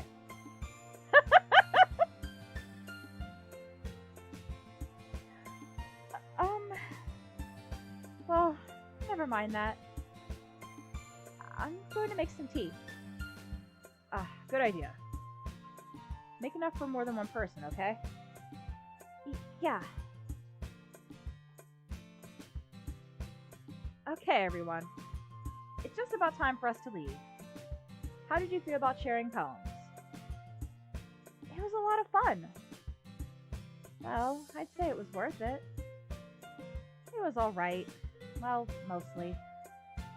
Luke, how about you? Yeah, I'd say the same. It was a neat thing to talk about with everyone. Awesome! In that case, we'll do the same thing tomorrow. And maybe you'll learn something from your friends, too. So your poems will turn out even better. I think to myself, I did learn a little more about the kinds of poems everyone likes. With any luck, that means I can at least do a better job impressing those who I want to impress. I nodded to myself with newfound determination. Luke! Ready to walk home? Sure, let's go. Sayori beams at me. It truly has been a while since Sayori and I have spent this much time together. I can't really say I'm not enjoying it either. Sayori, about what happened earlier. Eh? What do you mean? You know, between Yuri and Natsuki. Does that kind of thing happen often? No! That's really the first time I've seen them fight like that. I promise, they're both wonderful people. You don't hate them, do you? No, I don't hate them. I just wanted your opinion, that's all. I can see why they'd make good friends with you. You know, Luke, it's nice that I get to spend time with you in the club. But I think seeing you get along with everyone is what makes me the happiest. And I think everyone really likes you, too. That's... Every day is going to be so much fun. It looks like Sayori still hasn't caught on to the kind of situation I'm in. Sure, being friends with everyone is nice, but... Does it really need to stop there? Well... no. We'll just have to see what the future holds, Sayori. I pat Sayori on the shoulder. I said that more often to myself than to her, but it's easy to use Sayori as an internal monologue sometimes. Okay. Yeah. Let's do this. Well, he survived his first poem. Alright. So we gotta try and impress Yuri again.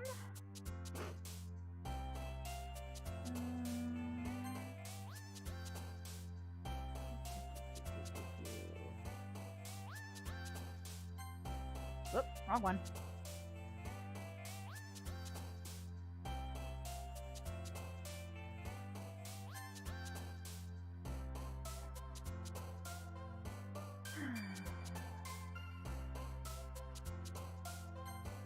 Whoops.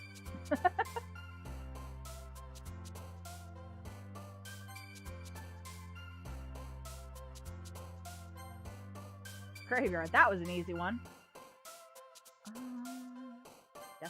There we go.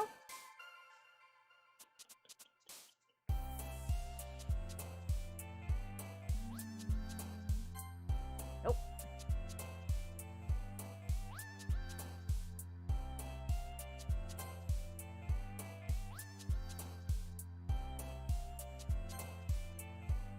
Huh.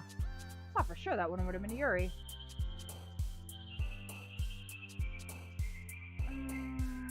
Horror?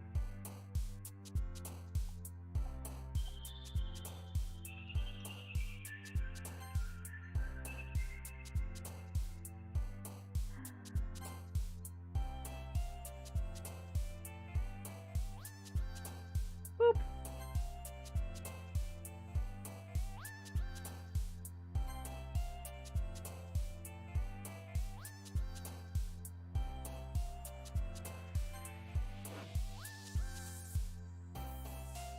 I can't even begin to imagine what sort of poems you would write with some of these words.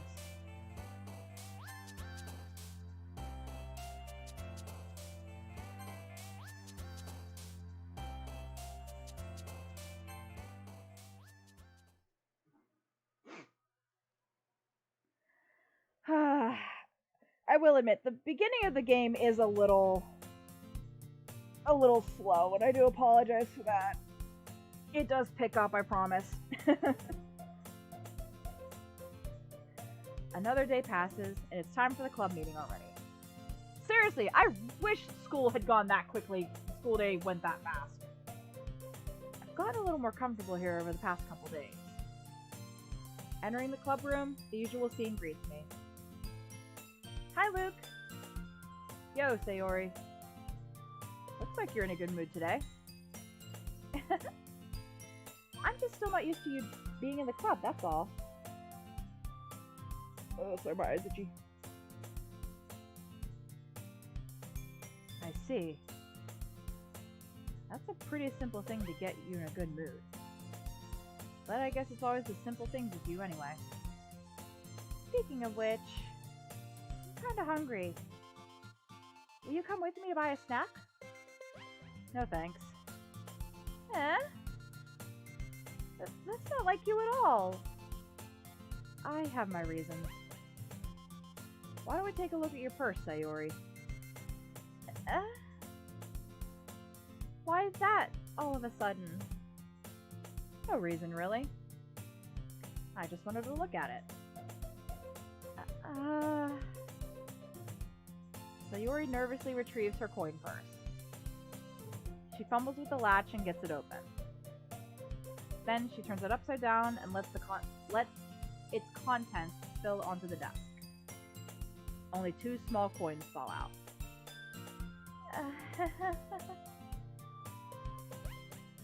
I knew it. I can see right through you, Sayori. That's not fair. How did you even know? It's simple. If you had enough money in the first place, you would have brought a snack before coming to the club room. You would have bought a snack before coming to the club room. So, either you're not hungry and wanted an excuse to take a walk, or you plan to conveniently forget that you spent all your money so that I would lend you some. But there's one more thing. You're always hungry. And so, that only leaves one option. I give up. Don't make me feel guilty. If you feel guilty, that means you deserve to feel guilty. Yuri suddenly giggles. Whoops, wrong voice. I didn't notice that she was listening in. Excuse me. Her face is in her book, as always.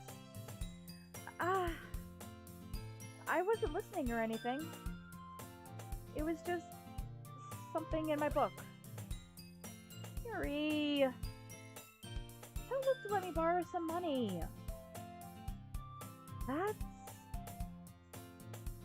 Don't get me involved like that, Sayori. Besides, you should only buy what you can responsibly afford. And frankly, after pulling a mischievous little stunt like that, your suffering is fair enough retribution. Uh, did I just... I didn't mean that. I got too absorbed in my book. I really like when you speak your mind, Yuri. It doesn't happen much, but it's a fun side of you. There's no way you could think that. You were right, though. I did something bad, and now I have to accept the revelation. Retribution. That! Still, coming from you, Sayori, I guess there's a little devil inside of all of us, isn't there? Don't let her fool you. Sayori knows exactly what she's doing. After all, she told you guys she was bringing me to the club before she even told me. But you wouldn't have come if it weren't for the cupcakes. So I had to trick Natsuki into making them. She's a devious little thing! Come on. Give me more credit than that, Sayori. Out of nowhere, something smacks Sayori in the face and tumbles onto the desk. Whap! Ah! Ow. What was... A cookie! Sure enough, it's a giant cookie wrapped in plastic. Sayori glances around. Is this a miracle? It's because I paid my restitution. Retribution. Actually, that one almost worked.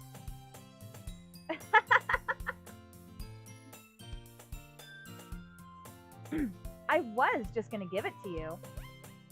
But then I heard you blab about the cupcakes. It was totally worth seeing your reaction, though. Natsuki! That's so nice of you. I'm so happy. Sayori hugs the cookie. Jeez, just eat it. Sayori rapidly tears open the wrapper and takes a big bite. Chomp. So good. Sayori suddenly clasps her hands to her mouth. I bit my tongue. You're going through a lot over just one cookie. Natsuki takes a bite of her own cookie. Yours looks really good too, Natsuki. Can I try it? Jeez. Bakers can't be choosers. Yours is chocolate. Yeah? Why did I think he gave you that one? Fine. Still, I'm really happy that you shared this one with me. Sayori gets out of her seat and gets behind Natsuki, then wraps her arms around her. Ah, jeez. I get it. Cookie still in hand, Natsuki reaches up to nudge Sayori off of her. Oh. Sayori suddenly leans down and takes a bite out of Natsuki's cookie. Hey! Did you seriously just do that? Mouthful, Sayori trots away to safety. Yuri and I laugh as well. Jeez, you're such a kid sometimes. Monika, can you tell Sayori? Natsuki glances around. Monika isn't in the club room. Where's Monika anyway? Good question. Have any of you heard anything about her being late today? Not me. Yeah, I haven't either. That's a bit unusual. I hope she's okay. Of course she's okay. She's probably just had something to do today. She's pretty popular after all. You don't think she has a... I wouldn't be surprised. She's probably more desirable than all of us combined. That's true. Excuse me? Suddenly, the door swings open. Sorry, I'm super sorry. Ah, there you are. I didn't mean to be late. I hope you guys weren't worried or anything. Eh? Monica chose the club over her boyfriend after all. You're so strong-willed. Boyfriend? What on earth are you talking about? Monica quizzically glances at me. Never mind that. What held you up anyway? Ugh. Well, my last period today was study hall. To be honest, I kind of just lost track of time. That makes no sense, though. You would have heard the bell ring at least. I must not have heard it, since I was practicing piano. Piano? I wasn't aware you played music as well, Monica. I don't really. I kind of just started recently. I've always wanted to learn piano. That's so cool! You should play something for us, Monica. That's... Monica looks at me. Maybe once I get a little bit better, I will. Yay! That sounds cool. I'd also look forward to it. Is that so? In that case, I won't let you down, Luke. Monica smiles sweetly. I didn't mean any pressure or anything like that. Don't worry. I've been practicing a whole lot recently, and I'd really love the chance to share once I'm ready. I see. In that case, best of luck. Thanks. So, I didn't miss anything, did I? Well, you missed Sayori getting smacked in the face with a cookie. Not really. I chose to leave out Sayori's mischievous escapade. I'm sure Natsuki will end up complaining to her anyway. It looks like everyone has already settled down. Sayori somehow already finished her entire cookie. Yuri is back to her book, and Natsuki disappeared into the closet. Hey, Yuri. I suddenly noticed that Yuri's reading a different book from the one we've been reading together. Sorry, I didn't mean to interrupt. No. I was kind of just waiting for you. If that's the case, why don't we go ahead and get started? Yes, let's. Actually, I have a request. Do you mind if I make some tea first? Not at all. Thanks very much. If there's one thing that can make my reading time here any better, it's a nice cup of tea. Not to mention for yourself as well. I wish I liked tea. Like, I want to like tea, and I just can't seem to like it. Yuri stands up and makes her way to the closet. I follow and watch as she retrieves a small water pitcher from the shelf, the kind with a filter inside. Can you hold this for a second? Sure. Yuri hands me the water pitcher and also fetches an electric kettle. I'm going to plug this into the teacher's desk, and then we'll go get some water. She walks past me and sets the kettle on the teacher's desk. I simply watch her movements. To my surprise, the way she moves really contrasts her speaking mannerism. Especially because of her long legs. Yuri appears elegant and methodical. Okay, may I have the water pitcher? Thanks, I'll be right back. I might as well walk with you. Yeah, why not? Shall we go then? Wrong voice! Where are you two off to? Huh? Yuri was going to make some tea, so... I suddenly realized how weird it sounds to explain this to Monica. We're just filling the water pitcher. Ah, okay. Sorry, I was just a bit curious. It's kind of a one-person job, isn't it? That's... Monica, please mind your own business for once. Or do you want me to tell... Or do you want me to what? Or do you want to tell me there's something wrong with him with help involving Luke in club activities? Let me try that again.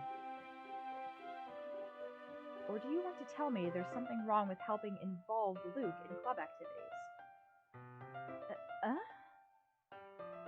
Damn, girl. My mouth gapes.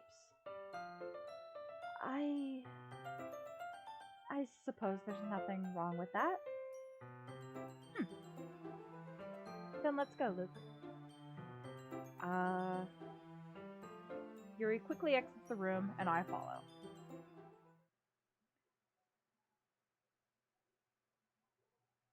You got Photoshop. Thinking of making it a channel point redemptions per stream. What do you mean? Like what? Drawing on your channel? What do you mean? Once in the hallway, she suddenly puts her forehead against the wall. I spoke without thinking. How could I say something like that? Yuri. Something about the way she said that. It made me feel so irritated. What's wrong with me? No, Yuri. I think you did the right thing. I wasn't expecting it, but it's also not right for Monica to judge people like that. Luke, how come even when I do something bad, you're being nice to me? Because nothing that you do is as bad as you make it to seem in your head. That's a whole ass mood. Nobody's perfect. We have emotions, and we can't always hide them. But you always amplify things in your head. Your mind turns a light rain shower into a hurricane. No. Wouldn't you hate me for something as terrible as that? Why would I hate you? I can't hate someone for having emotions. What kind of friend would do that? Friend, you say?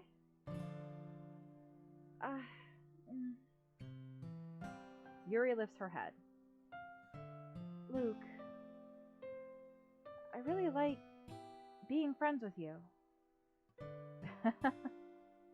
Thanks, Yuri. I like being friends with you too. I feel kind of awkward saying something like that. But I'm doing my best to help Yuri feel better. Anyway. Yeah. Shall we go? Yeah. Yuri and I walk to the nearest water fountain. Once we fill up the water pitcher, we return to the classroom. Yeah, pretty much. Basically spend 15 minutes on making something, whether it be a drawing or just making something. Oh, that'd be cool!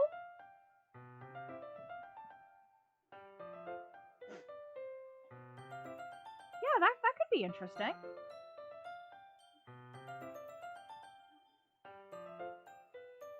God, I haven't used Photoshop in so long. Luke, do you like oolong tea? Yeah. Anything is fine. Very well. Yuri sets the temperature on the kettle to 200 degrees. Now it's time to get the teapot. You really do this properly, don't you? Of course. I shouldn't do any less when I'm making... Oh my god. I shouldn't do any less when I'm making tea for others. Even if I'm not an expert on tea or anything. In that case, you'll only be even more impressed. Perhaps I will. Yuri fetches the teapot and begins measuring the tea leaves. To my surprise, she even starts humming a little to herself. You must be in a good mood now. Is that so? I was letting it show. And you noticed. I was doing a bit of thinking, and I decided that I want to try expressing myself a little bit more. It turns out it's not very hard for me to do. When it's you who's around, anyway. Ah, that's great, Yuri. Just don't push yourself too much. You're always worrying about me, Luke. It's very endearing. That's... Yuri wasn't kidding. I don't even know if I can keep up with this. I watch Yuri pour a cup of tea for each of us. Luke, I have another request. Do you mind if we sit on the floor today? Eh? Why's that? It's a little bit easier on my back. I can read with my back against the wall rather than bending over my desk. Sorry, I didn't realize. No worries. I just have back pain fairly regularly, so I do my best to manage it. Gee, I can't imagine why this girl has back pain.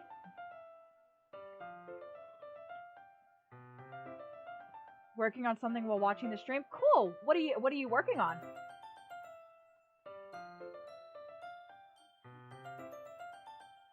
Is that so? I wonder why that is. It's most likely because of my... Your posture, right? Always hunched over like that while reading. Yes! I have terrible reading posture. So that's why we should sit on the floor. Fair enough. I'll go ahead and get the book. I retrieve the book from my bag. Yes, her writing posture.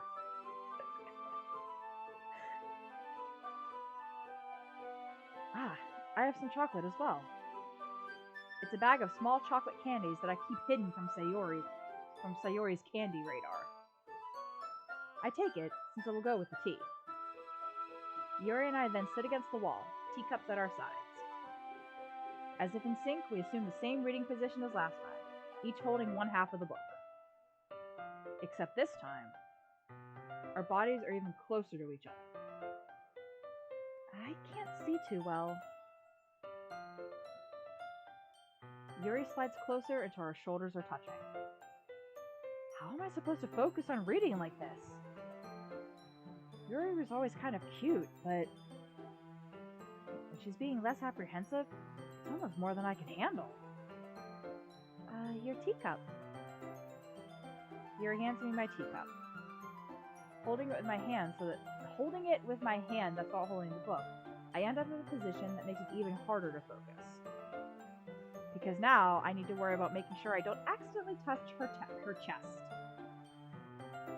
Meanwhile, Yuri hasn't noticed a single thing. She wears her intense reading expression, and I can only presume the world around her has faded away. I use all of my willpower to focus on reading. After a few minutes, I finally managed to relax a little.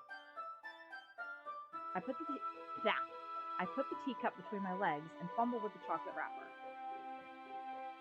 Sorry. I briefly let go of the book to finish opening the wrapper. You can have as much as you want. That's okay. I won't take any. Huh? Are you sure?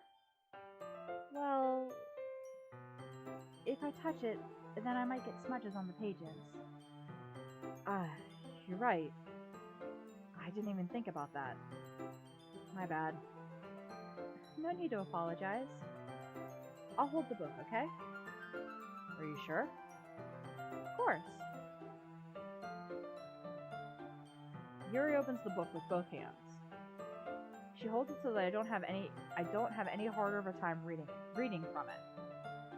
But as a result, her left arm is practically resting on top of my leg. Well, in that case, Yuri is already totally focused on reading again. I take a chocolate candy and pop it into my mouth. Then I take another chocolate, and I hold it up to Yuri. She doesn't even look away from the book. She simply parts her lips as if the situation was completely natural.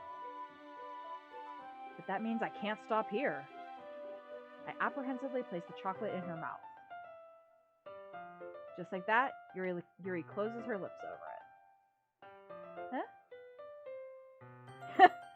Yuri's expression suddenly breaks. Did I just... Yuri looks at me like she needs to confirm what just happened. Luke. Sorry. I guess I shouldn't have done that. That's... Well... You were just helping. That's something that friends do. Right? I mean... Not really in this kind of context, but... Yeah. That's all it was. Yeah. Then... You don't need to stop or anything. I see. The situation has gotten really tense. Yuri tries to return to the book. But I can tell just by her expression that even she can't focus now. My heart is pounding. I nervously take another chocolate between my fingers. But this time, Yuri's eyes meet mine. How did it even come to this? Yuri doesn't avert her gaze.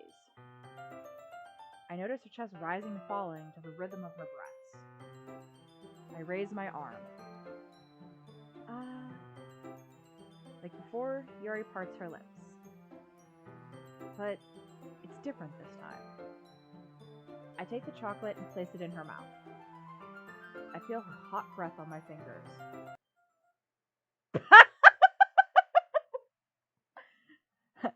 And then Monica! Okay, everyone.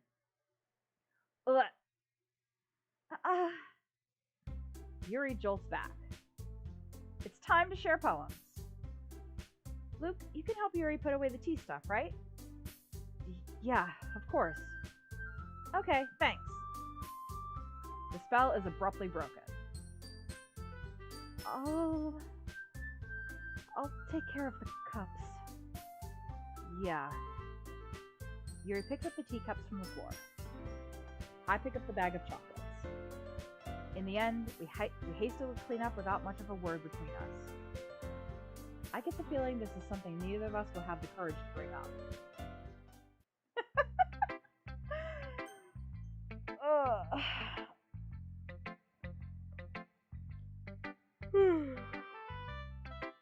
Oh, excuse me.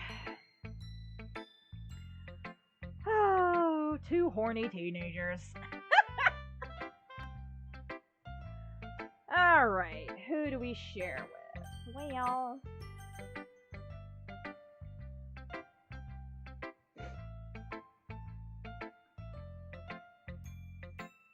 I guess start with Yuri again.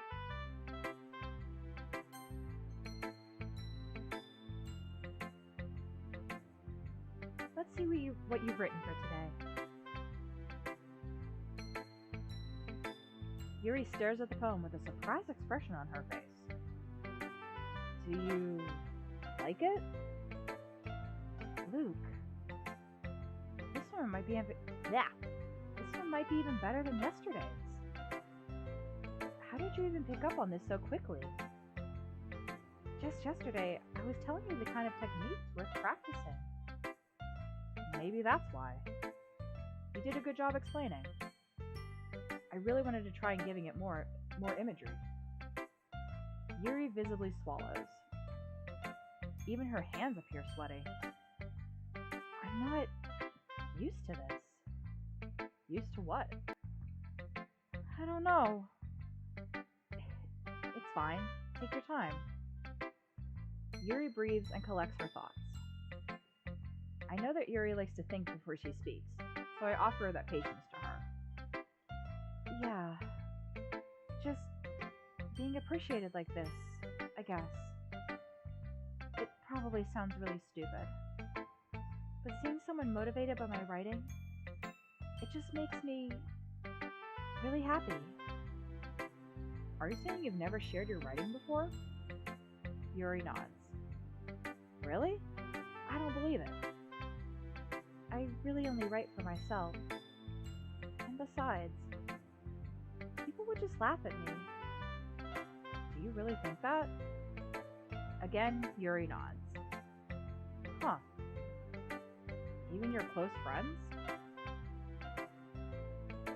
Yuri doesn't respond to that. I wonder why.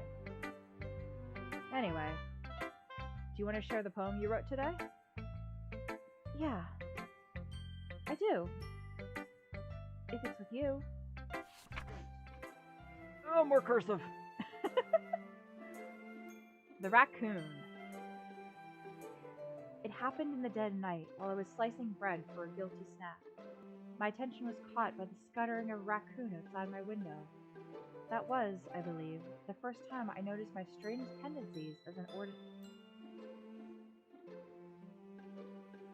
unordinary human.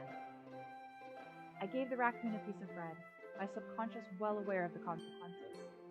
Well aware that a raccoon that is fed will always come back for more. The enticing beauty of my cutting knife was the symptom. The bread, my hungry curiosity. The raccoon, my urge.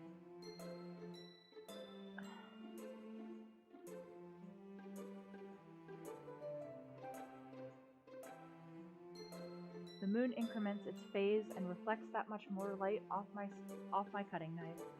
The very same light that glistens in the eyes of my raccoon friend. I slice the bread, fresh and soft. The raccoon becomes excited. Or perhaps I'm merely projecting my emotions onto the newly satisfied animal.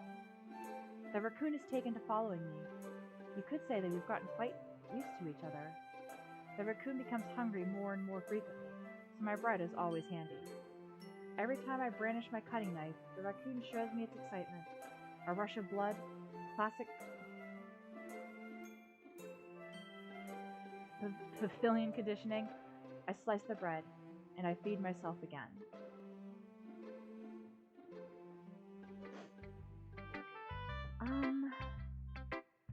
I was a little more daring with this one than yesterday's. I can see that. It's a lot more metaphorical. I don't know if it's my fault, but I can't begin to imagine what this poem is about. That's right. It's a bit closer to my preferred writing style. Using the poem as a canvas to express vivid imagery, conveying emotions through them. Yeah, if I take it at face value, then I can't even figure out what it's supposed to mean. Well, I think it's something that different people can relate to in their own way. I wanted to express the way it feels for me to indulge in more unusual hobbies. It's those sort of things I'm usually forced to keep to myself. So, I sometimes enjoy writing about them. Why do you keep them to yourself? Because they're embarrassing. And people would make fun of me. Don't you have anything like that, Luke? Well, yeah, I guess I do. I feel like everyone has a little something like that. The best we can do is respect each other and our individualities. Even if it's difficult sometimes, and some things make us uncomfortable. After all, if I hadn't learned to embrace my own weirdness, I would probably hate myself. Being normal's overrated anyway. I might be ranting a little bit now. But I'm glad that you're a good listener. You're good at a lot of things. Writing, listening. There really aren't many people like you, Luke. That's exaggerating a little bit.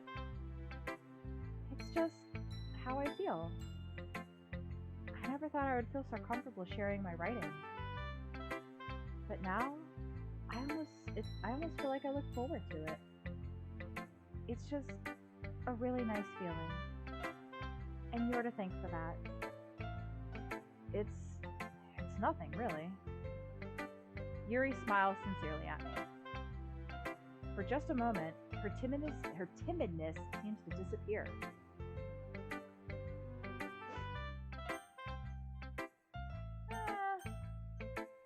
to Sayori.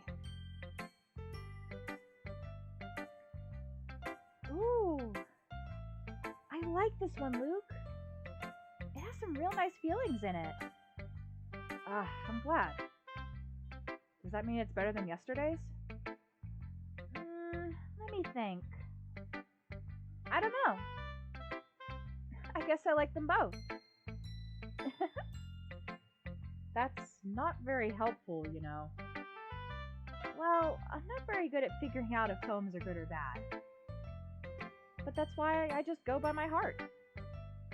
If it makes me feel things, then it must be a good poem. I'm not sure that's exactly how it works. Then again, I guess conveying feelings is a pretty important part of this whole thing. Yeah, maybe. Honestly, I don't even know what kind of writing you like in the first place. Yeah, me neither. Why don't you at least try giving it some thought? Aw, you want to write something for me? That's so sweet. Yeah, right. But you're always thinking about other people. You need to think about yourself once in a while. If you don't, you might end up getting hurt at some point. Well, I don't really know what you mean, but I'll try to keep it in mind. Well, whatever. Anyway, let's see.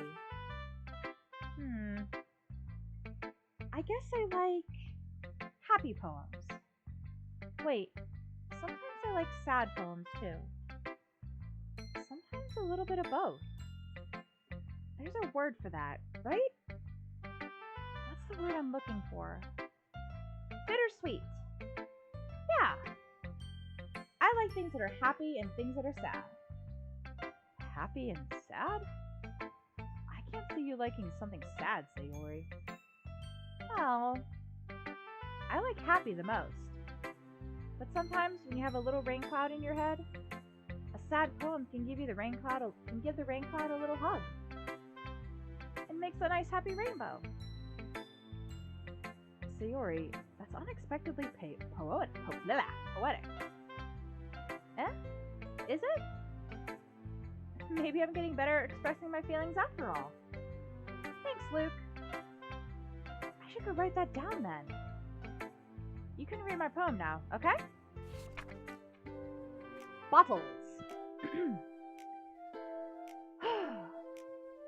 I pop up my scalp like the lid of a cookie jar.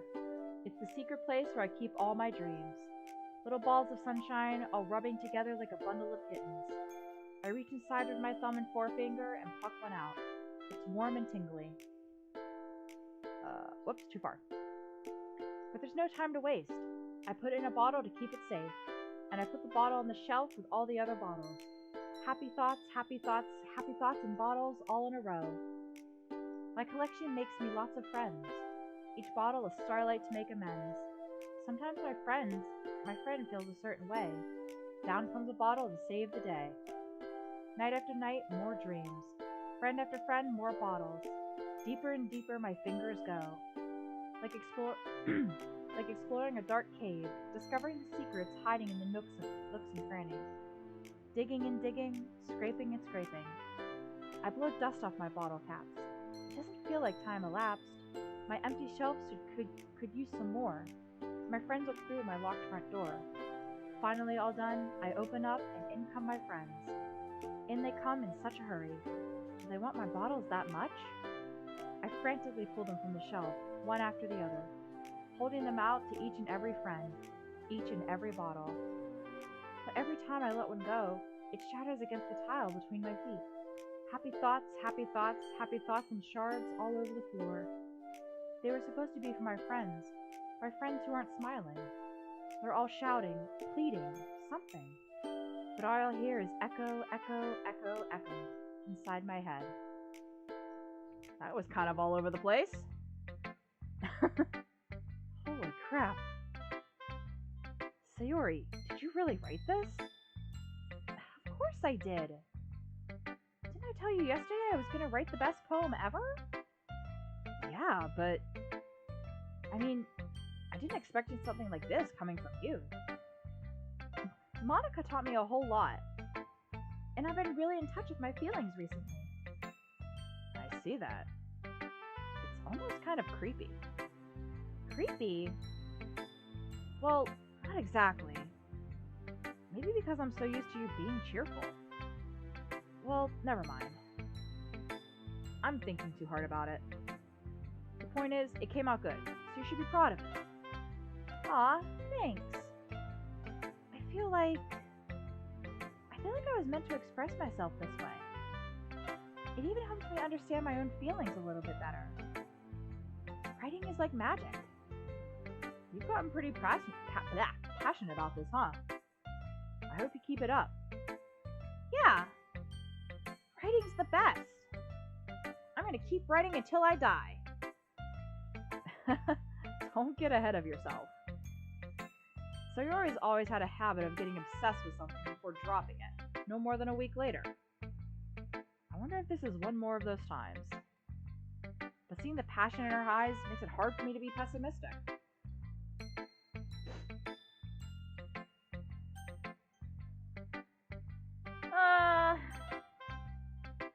Let's go to Monica. Because why not? Hi again, Luke.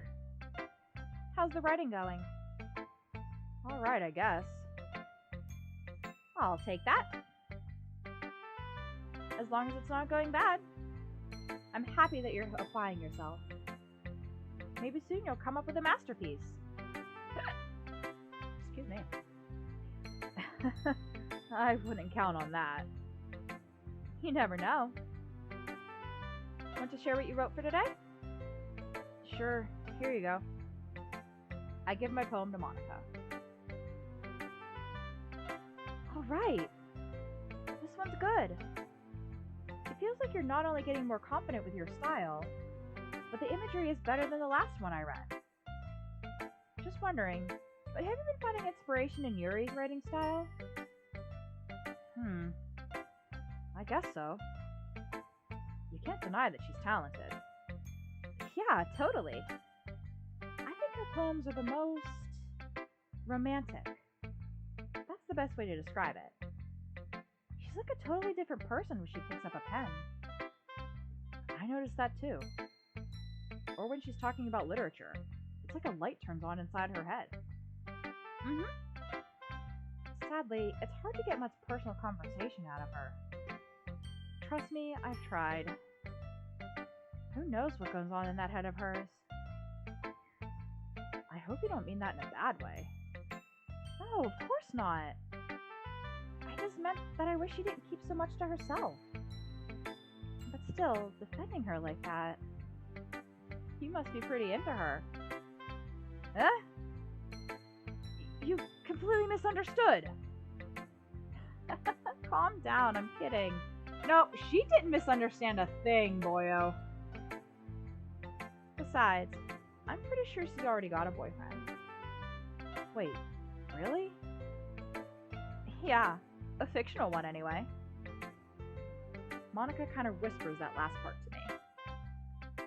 It's just a hunch, but... well, there's not really anything wrong with that. Oh, well, I know. I was just saying. But anyway, you want to read my poem now? I like the way this one turned out, so I hope you do too. Alright, let's take a look. Save me. The colors, they won't stop. Bright, beautiful colors, flashing, expanding, piercing, red, green, blue, an endless cacophony. Good God, I can't say that word. Of meaningless noise. The noise, it won't stop. Violent, creating waveforms. Speaking, screeching, piercing. Sine, cosine, tangent. Like playing a chalkboard on a turntable. Like playing a vinyl on a pizza crust. An endless poem of meaningless. Load me.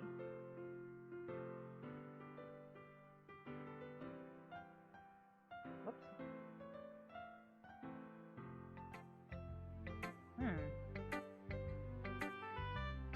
even more abstract than your last one, huh? I guess it's just the way I write. I'm sorry if you don't like it. No, I never said that. It's just a kind of thing I've never really seen before, I guess. I kind of like playing with my space on the paper. Choosing where and how to space your words can totally change the mood of the poem. It's almost like magic. The way I wrote their lines really short makes me feel like they're trying to speak over the noise. I see. It's still hard for me to tell what it's about, though. Sometimes asking what a poem is about isn't the right question. A poem can be as abstract as a physical expression of a feeling, or a conversation with the reader. So, putting it that way, not every poem is about something. Anyway, here's Monica's writing tip of the day. Sometimes you'll find yourself facing a difficult decision. When that happens, don't forget to save your game. You never know when you might change your mind, or when something unexpected may happen. Wait, is this tip even about writing? What am I even talking about? That's my advice for today. Thanks for listening. Well, there's only one left.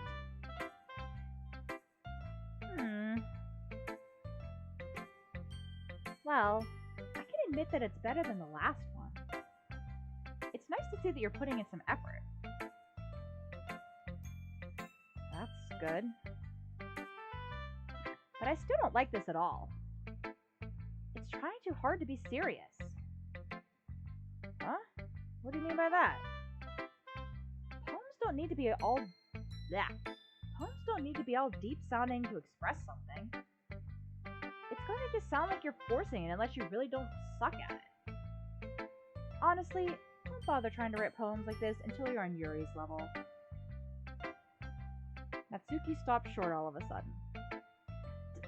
Don't tell me. Huh?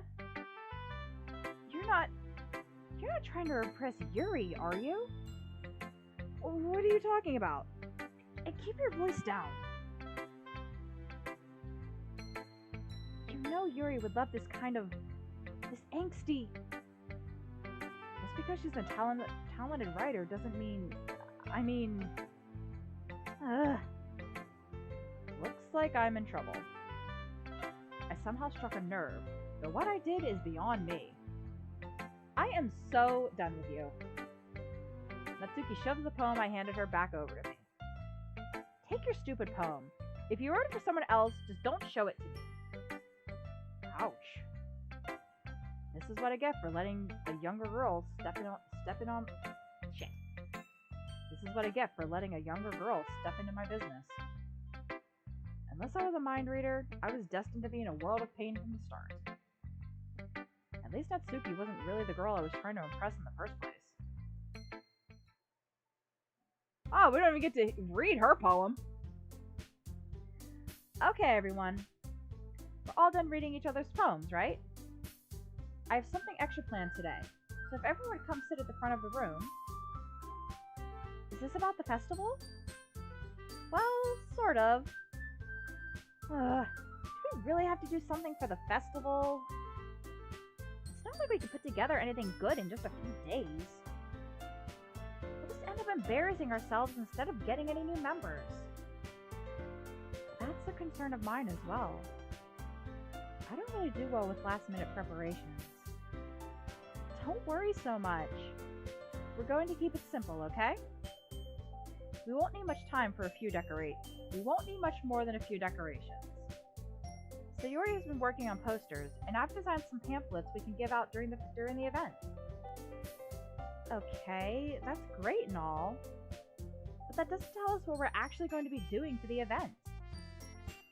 Sorry, I thought you heard about it already. We're going to be performing. Performing? Monica?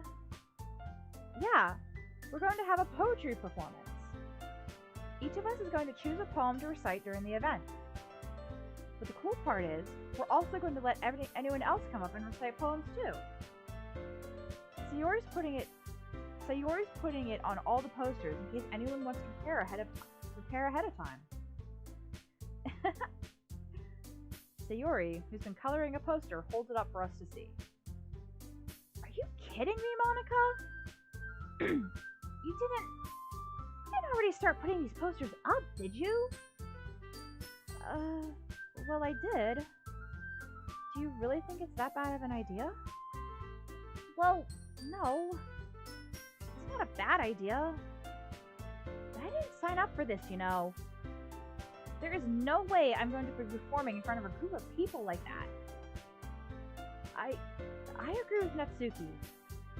I could never, in my life, do something like that. Imagining it, Yuri shakes her head in fear. Guys... no, Sayori. I understand where they're coming from. Remember that Natsuki and Yuri have never shared their poems with anyone until just a couple days ago.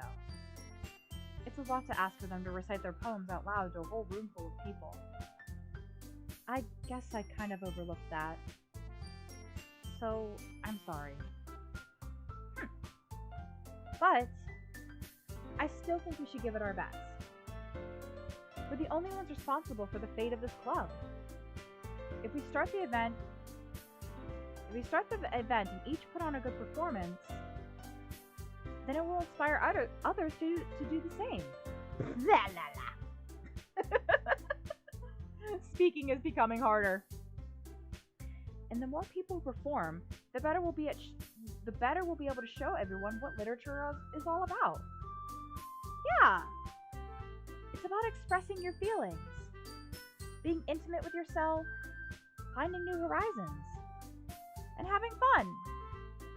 That's right. And it's those reasons that we're all in this club today.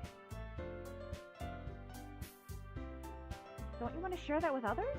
Sorry, my necklace is tangled. To inspire them to find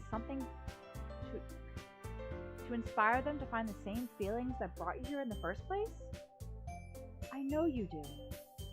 I know we all do.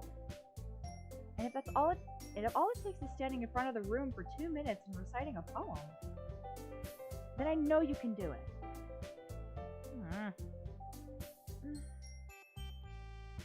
Natsuki and Yuri remain silent. Sayori looks worried. I guess that leaves me no choice. I agree. I don't think it's too much to ask. I think that Sayori and Monica have been trying really hard to get new members. The least we can do is help them out a little bit. Well, maybe, but... It looks like Natsuki doesn't have any arguments left. Okay, fine. I guess we'll just have to get it over with. Alright!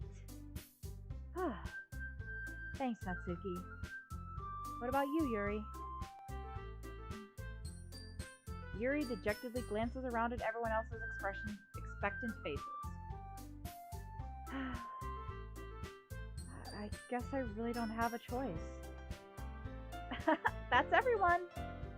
You're the best, Yuri! This club is seriously going to be the death of me. Oh gosh.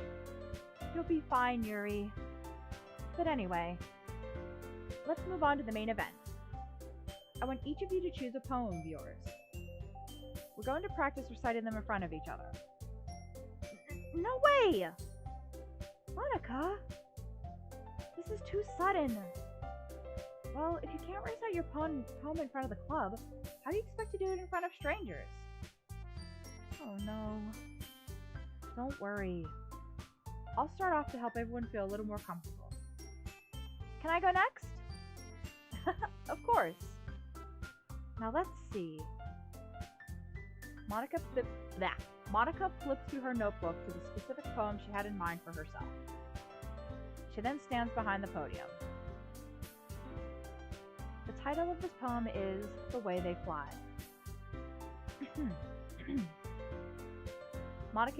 Monica begins reciting her poem. Her clear, confident voice fills the room. More than that, her inflection is pristine. She knows exactly how to apply emotion between each line she's reciting, bringing the words to life. Is this something she's done before, or is she simply a natural? I glance around me. Everyone has their eyes on Monica. Sayori looks amazed. Yuri has an intense expression on her face that I don't understand. Finally, Monica finishes the recitation. The four of us applaud. Monica takes a breath and smiles. That was so good, Monica! Thank you very much. I was just hoping to set a good example. Are you ready to go next, Sayori? I'll go next. What? Yuri's all fired up all of a sudden. Yuri clutches it. Shit! Yuri clutches a sheet of paper between her hands and stands up. Keeping her head down, she walks quickly over to the podium. This poem is called... Yuri anxiously glances at each of us. You can do it, Yuri. It's called After the Image of a Crimson Eye. Yuri's voice shakes as she starts to read the poem. Just a moment ago, she practically refused to do this. Why is she suddenly putting in so much effort? As Yuri gets past the first couple of lines, her voice changes. It's almost like what happens when Yuri gets absorbed in her books. Her quivering words transform into the sharp syllables of a fierce and confident woman. The poem is full of twists and turns in structure that she enunciates with perfect timing. This must be a rare glimpse into the whirling fire Yuri keeps concealed inside her head. Suddenly, she's finished. Everyone is stunned. Yuri snaps back into reality and glances around her, as if she bewildered even herself. It's up to me to save the situation. I'm the first to start applauding. Everyone joins me afterward, and we give Yuri the recognition she deserves. It's not that we don't want to applaud. It's not that we didn't want to applaud for her, but we were caught so off guard that we must have forgotten. As we applaud, Yuri holds the poem to her chest and rushes back to her seat. That was really good. Thank you for sharing. Looks like Yuri is down for the count. Okay. I guess I'm next then. Sayori hops out of her chair and cheerfully walks to the podium. This one is called My Meadow.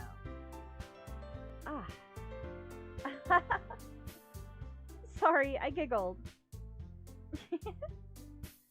Sayori. It's a lot harder than I thought.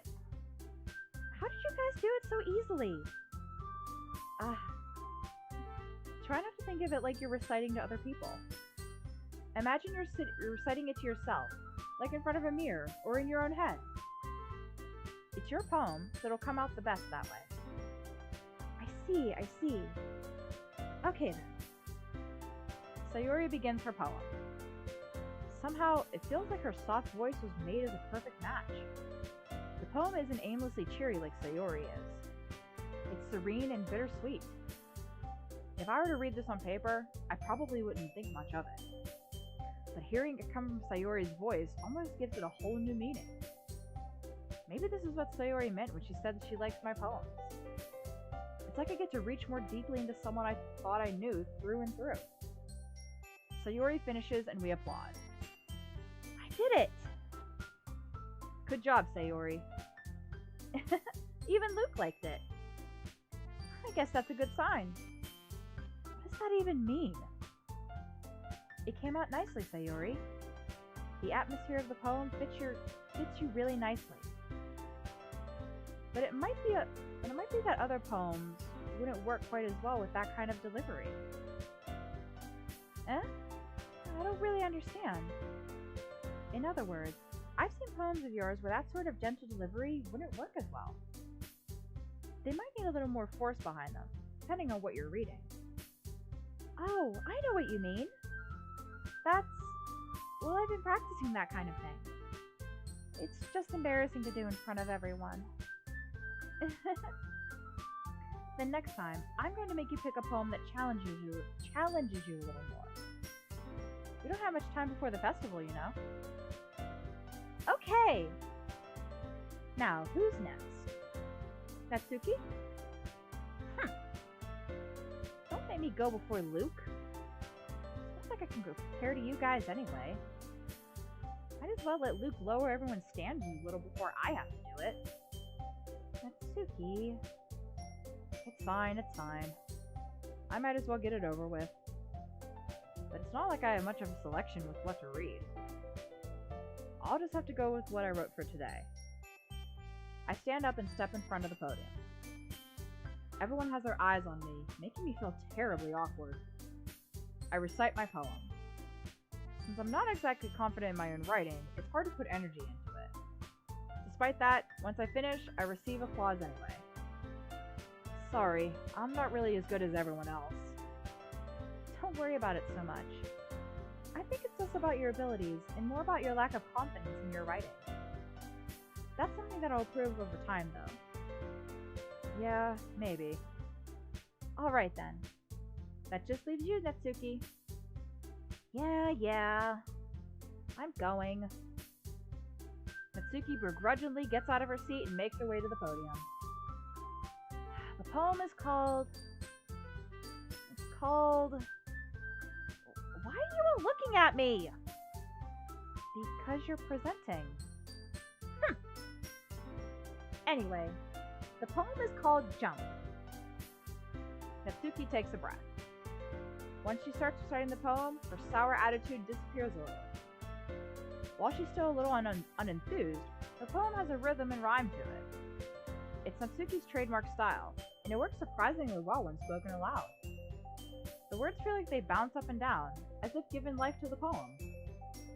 Natsuki finishes and everyone applauds. She hops back to her seat. That wasn't so bad, was it? Easy for you to say. You better not make me do that again. Well... Do you at least feel prepared enough to recite a poem in front of other people? I mean, doing it in front of other people will be way easier. I can put on whatever face I want for other people. But when it's just my friends, it's just embarrassing. That's a surprise, Natsuki. I think it would be the other way around for me. Well, that's just how it is, so... Well, I guess in that case, you won't have much to worry about for the festival. That said, I want to thank everyone for coming through. It might be hard, but I hope you all have an idea of what it's like now. Make sure you pick a poem and get enough practice before the festival, okay? I'll be making pamphlets, so let me know ahead of time what you'll be reciting. Jeez. I should probably find some other poems to recite instead. That's fine too. It doesn't have to be your own. I'm already pleasantly surprised that you're putting in all this effort for the club. It makes me really happy. Yeah, no problem. Okay, everyone. I think that's about it for today. I know the festival is coming up, but let's try to write poems for tomorrow as well. It's been working out really nicely so far, so I'd like to continue that. As for the festival, we'll finish planning tomorrow, and then we'll have the weekend to prepare. Monday's the big day. I can't wait! I can do this. I can do this. Alright. I stand up. There's no way I'll be able to find the same enthusiasm as Sayori and Monika, but I'll do my best to get through it. If it's for the sake of the club. And impressing Monika. Then I'll have to do my best. Ready to go, Sayori? Yep. Look at you two, always going home together like that. It's kind of adorable, isn't it? Jeez, guys. Don't make such a big deal out of it.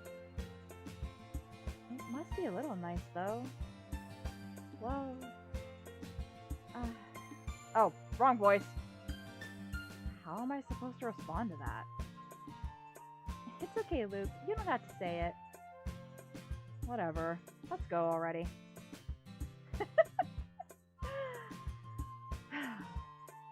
I walk home with Sayori once more. Even though it's only been a few days, a lot of things have already changed. But today, Sayori's being a little quieter than usual on the way home. Hey, Sayori. Sorry, I was spacing out. No wonder. I was thinking about something from earlier. I like how we get to... Sayori fumbles with her words. So, let's just say that one day, Yuri asked to walk home with you. Huh? What would you do? What kind of question is that? You're kind of putting me on the spot here.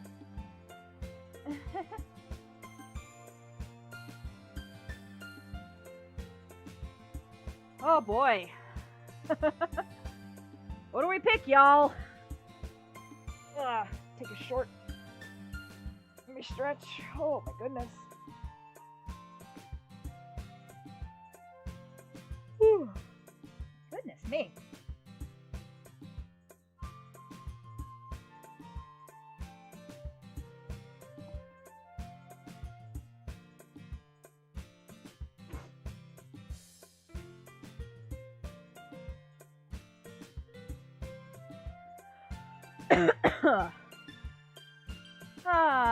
Well...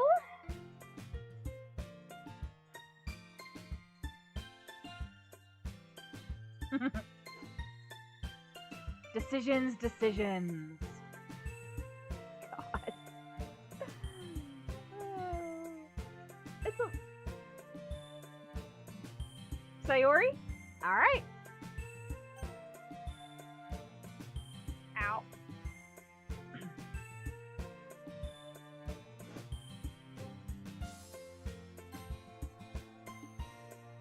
Sayori. You really think I would ditch you for Yuri? Eh? But... she's so beautiful and smart. Jeez. I already see her in the club every day. Besides, you always seem to really like going home together. I wouldn't just ruin that for you. You're so silly, Luke. Think about me too much sometimes. Yuri would deserve it if she wanted to, so... Sayori, I've already made up my mind. I really can't figure you out sometimes. Sorry. Besides, what's the point in speculating something that's never going to happen? The conversation trails off. It's kind of a weird thing for Sayori to care about so much. But I want to respect her and keep her happy too. Then again, the festival is only a few days away. Who knows what will happen in that time?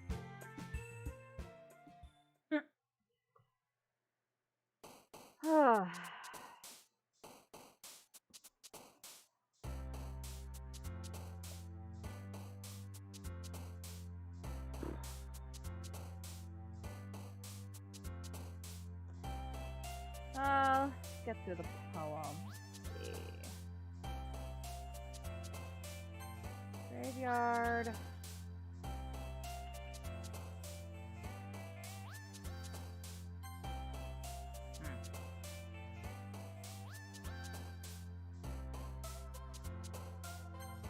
Whoops. I keep picking things that I think Yuri's gonna like, and Sayori likes them. Okay, I know that's a Yuri one.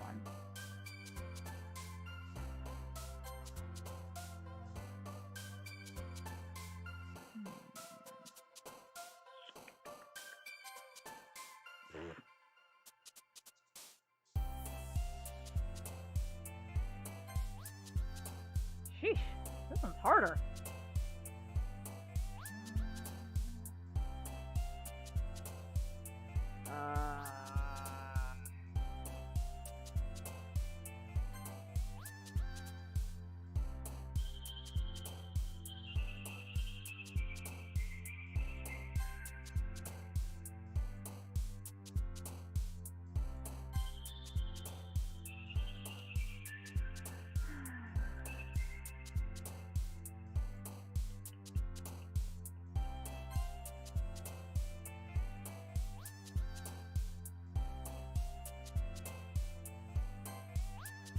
go.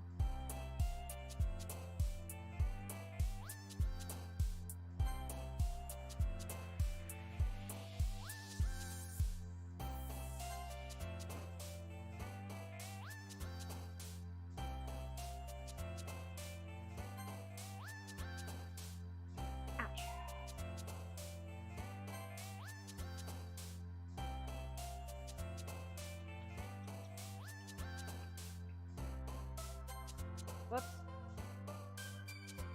Oh, this is going to be a mixture of something that Sayori and Yuri would like, apparently.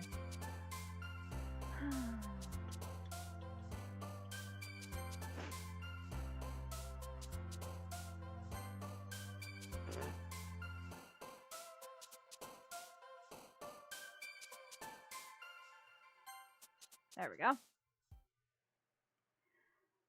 Should probably wrap up soon, though. It is late. I wonder how long this scene's gonna take. Oh man. I'm the last one here again. Don't worry, I just walked in too. Were you practicing piano again? Yeah. You must have a lot of determination. Starting this club and now picking up piano. Well, maybe not determination. But I guess passion. Remember that the club wouldn't be here if it wasn't for all of you. And I'm super happy that you're all willing to help out for the festival, too. I can't wait for the festival. It's gonna be great. Huh? Weren't you complaining about it just yesterday, Natsuki? Well, yeah. I'm not talking about our part of the festival. But it's a whole day of school where we get to play around and eat all kinds of delicious food. You sound a bit like Sayori all of a sudden. Monika, do we usually have fried squid? Squid? That's a pretty specific thing to look forward to. Oh, come on! Are you saying you don't like squid? You of all people. Eh? I didn't say I didn't like it. I don't like that. I didn't say I don't like it. Besides, what do you mean by you of all people? Because it's right in your name. Monika. Huh? That's not how you say my name at all. Also, that just makes no sense in translation.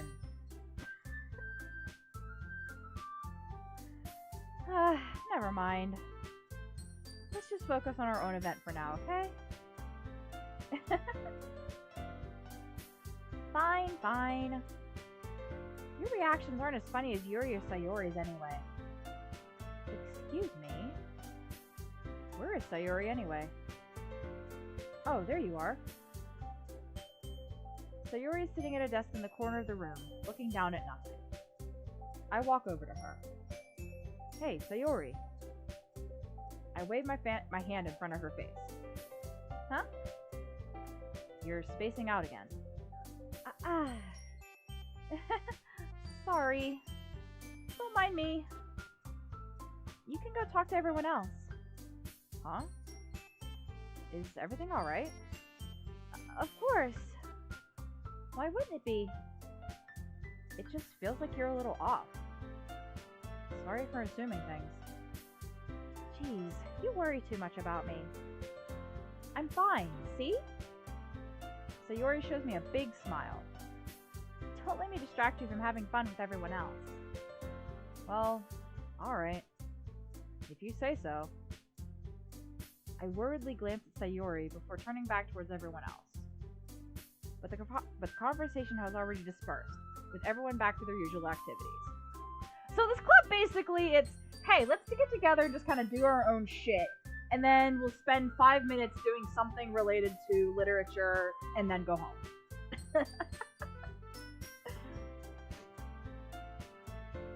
Maybe I should ask Monika if she's noticed anything about Sayori recently.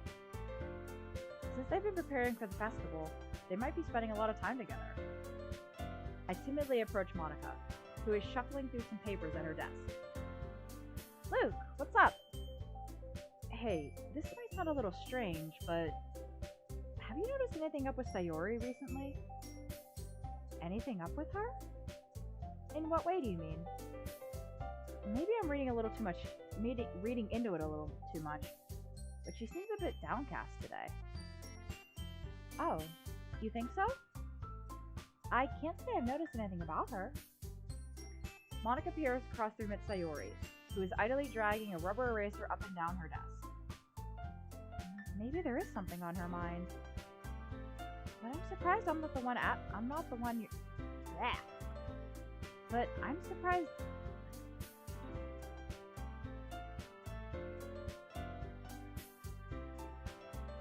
That sentence is really screwing with me. But I'm surprised I'm not the one asking you, Luke. You certainly know her a lot better than I do. Yeah, but she's never really like this. She's always talked to me about things that bothered her. But this time, when I asked her, she was really dismissive. Sorry, I know it's not your problem. I just wanted to ask if you knew anything, so I'll drop it now. No. It's important to me too. I mean, I'm also friends with her. And I also care about the well-being of my club members, you know? Maybe I'll try talking to her myself. Huh? Are you sure about that?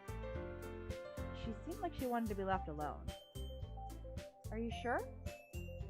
Maybe she just has a hard time bringing up with the person of interest. Person of interest? What do you mean by that? I'm saying that maybe the thing on her mind is you, Luke. Me? How on earth would you come to that conclusion?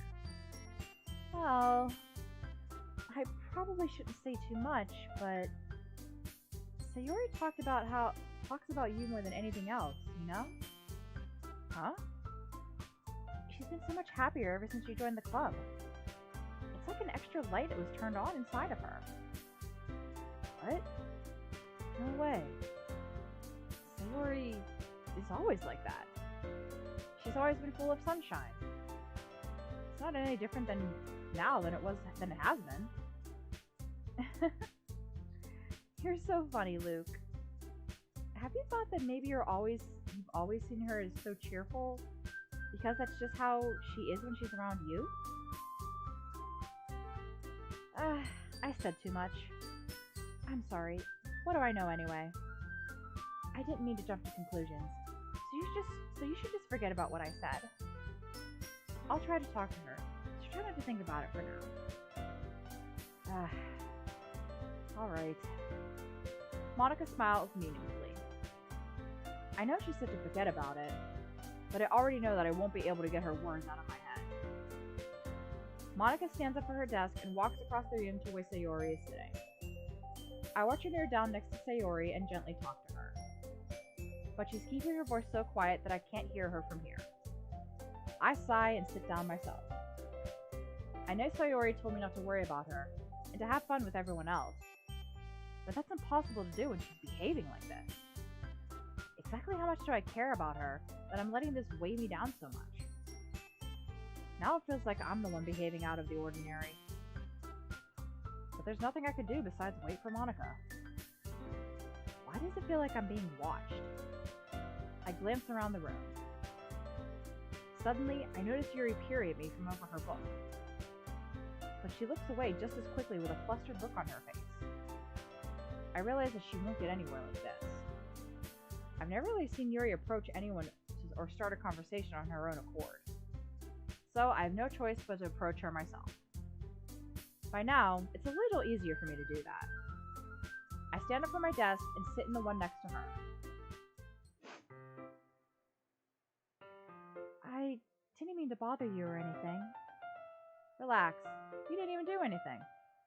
But I could tell that you wanted to be alone with your thoughts. Alone with my thoughts? How were you even able to tell what I was thinking? That I was thinking like that? Well, it's something that I do a lot. So it wasn't hard for me to spot based on your posture and expression. Not that I was staring or anything. I didn't do anything creepy like that. In any case, I guess you were right. I'm sorry if it caused you any concern. Don't apologize. Your troubles are only the concern of those willing to share in that concern. Of course, there are certainly those who find the most comfort in keeping to themselves. But if you prefer to share what's on your mind, then I would be glad to listen. It's really not that big of a deal. I was just feeling a bit uneasy about Sayori. Sayori? Yeah, she seems a little off today, but when I asked her about it, she didn't want to admit it to me. So I can't help but wonder if something happened to her. Oh? That's quite romantic. Eh? Sorry. I didn't mean to say something stupid. It's not that. I just didn't want you to misunderstand. Sayori and I have just been friends for a long time, that's all. Ah, I see. Then perhaps it is unusual for her to be dismissive to you about her feelings. Or maybe I'm just reading into it a little much. Luke, the world is full of meaning, often hidden deep beneath plain sight. And there are many untold mysteries behind every person, no matter how well you may know them. Ah, so you think that there might be something behind it after all? I think that Sayori is a very complex person. Her mannerisms on the outside don't always match what may be going on inside her head. And she may not always know what she wants. I noticed her strange behavior today, too. And I also feel some concern for her. But in your case, it looked like she was fully occupying your thoughts, wasn't she? Well, I guess that was the case. Sayori... she really means a lot to you, doesn't she? I guess. But you don't need to put it that way. We're just good friends, that's all. Yuri suddenly looks deeply into my eyes. Her expression is gentle and curious, as if she was searching for something. Embarrassed, I avert my gaze. Sometimes, a person's mysteries are untold even to themselves. And you, as someone honest and caring, may uncover feelings you weren't aware were in you. That's it. That is... I think that... she would be a very fortunate person to have you feel that way about her. Yuri, you're giving me too much credit. I'm a pretty simple guy, so I think I'm pretty good at understanding my own feelings. I'm not nearly as sophisticated as you. That's not a compliment, is it? It is what it is. Anyway, as long as we're here, why don't we do some reading? Well, as long as you're okay with it. Yeah. I should be taking my mind off this whole thing anyway.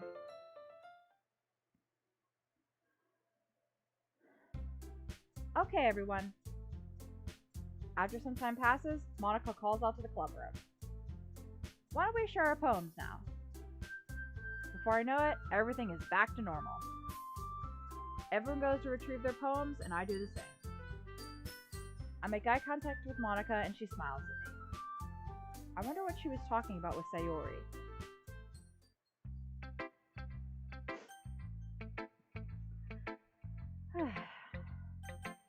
I'll start with Yuri, as we've been. Luke, your writing has only improved in these last few days.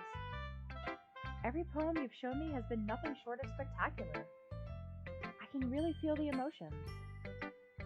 I'm a little envious even. I don't think it ever came to me this naturally. Yuri, that's the wrong way to put it.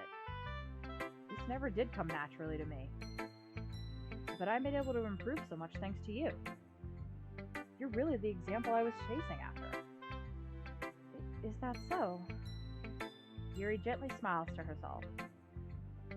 This feeling... I'm so glad I got the chance to share my writing. never thought I would feel like this. I remember you mentioning that yesterday. I can't believe that you're so good at something and you've never even shared it with anyone. It's kind of a shame. Maybe, but it's not like I really had a choice. What do you mean? Well, Yuri smiles sadly. Luke, during lunchtime, I eat by myself. Did you know that? It's a great time to find a quiet spot and do some reading. In fact, I always have some books with me. You could say I really enjoy reading. Well, that's one way to put it anyway. But books are so full of amazing and inspiring people. People you want to fall in love with. Or people you just know would make a really good friend. Cheerful people who always put a smile on your face. Or deep thinkers and problem solvers who discover the mysteries of life. So when you look at it that way, I'm surrounded by friends every day. You know? And those friends don't laugh at me. They don't tease me for spacing out all the time. They don't make fun of my body type.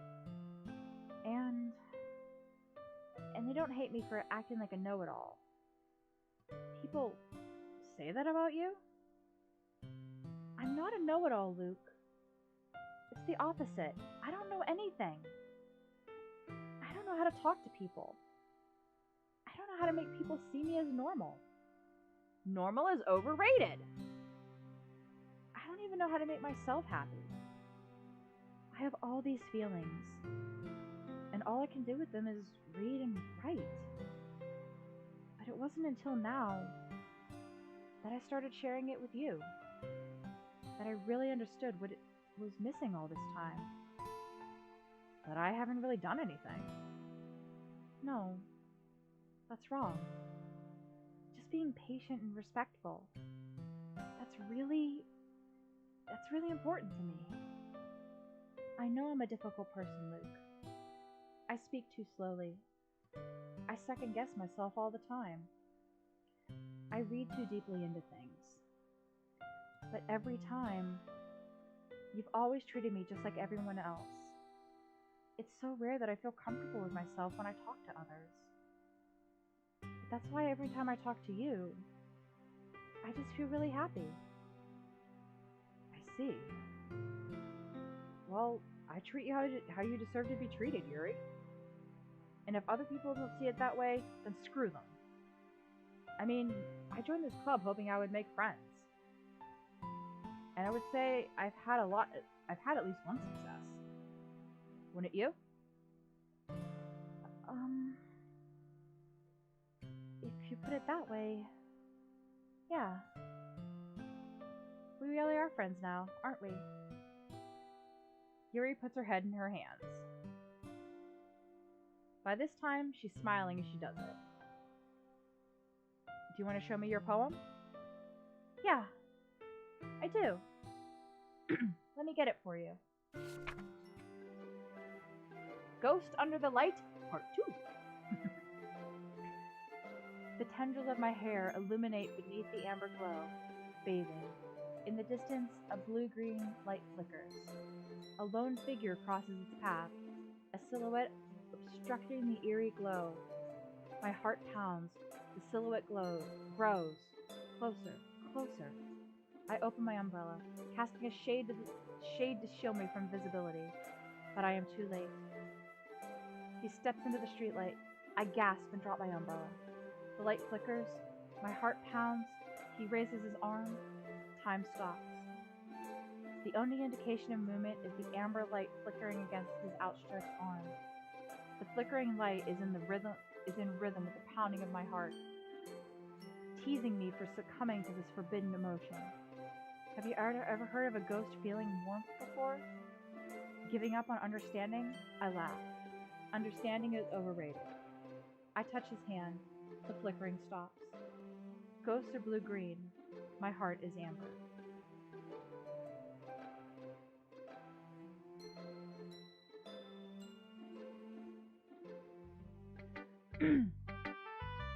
Finishing the poem, I start to hand it back to Yuri. But instead of taking it from me, she looks away. Do you dislike it? No, of course not. I just don't really know how I should respond. Despite Yuri's poem usually being cryptic, it wasn't hard to figure out what this one was about. I don't know if I'll be able to explain this one. That's fine. I understand this one. Yuri is having an even harder time speaking than usual. Does this one mean a lot to you? Yuri nods. I'm not really good with words, but I'm happy that you shared it with me. So thank you. And I hope we keep spending time together. Ow! Despite my inability to make eye contact, I see a faint smile emerge on Yuri's lips. I once again try to hand the poem back to her. But instead, Yuri gently takes my hands and pushes them back toward me. I hesitate in response to her warm touch. You can... The poem is... Once again, Yuri fails to form a complete sentence. You mean I can keep it? Yuri nods. I'd love to. Again, Yuri faintly smiles, as if she doesn't want me to notice. You always make me feel nice. I know I'm not good with people, but I hope that I can return the favor sometimes. Yeah, don't worry. I think you do a good job. Yuri finally turns back to me. I guess we should move on before Monika says something. But I'm sure we could talk again later. Yeah, I'm sure we will. With that, Yuri timidly smiles at me, and I return to my seat so I can put her poem away.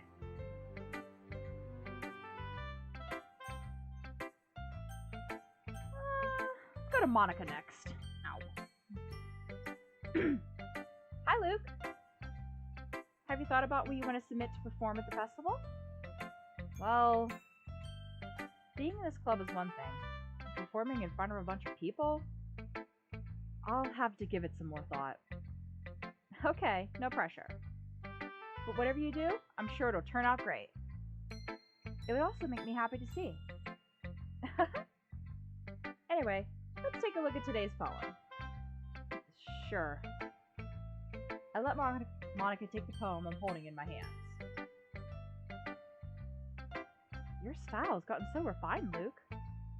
Yuri's been teaching you a lot of things, hasn't she?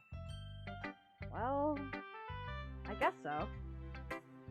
Yeah, I've been noticing how much time you spend with her. I think I've heard her say more words these past couple days than she's talked in the whole year.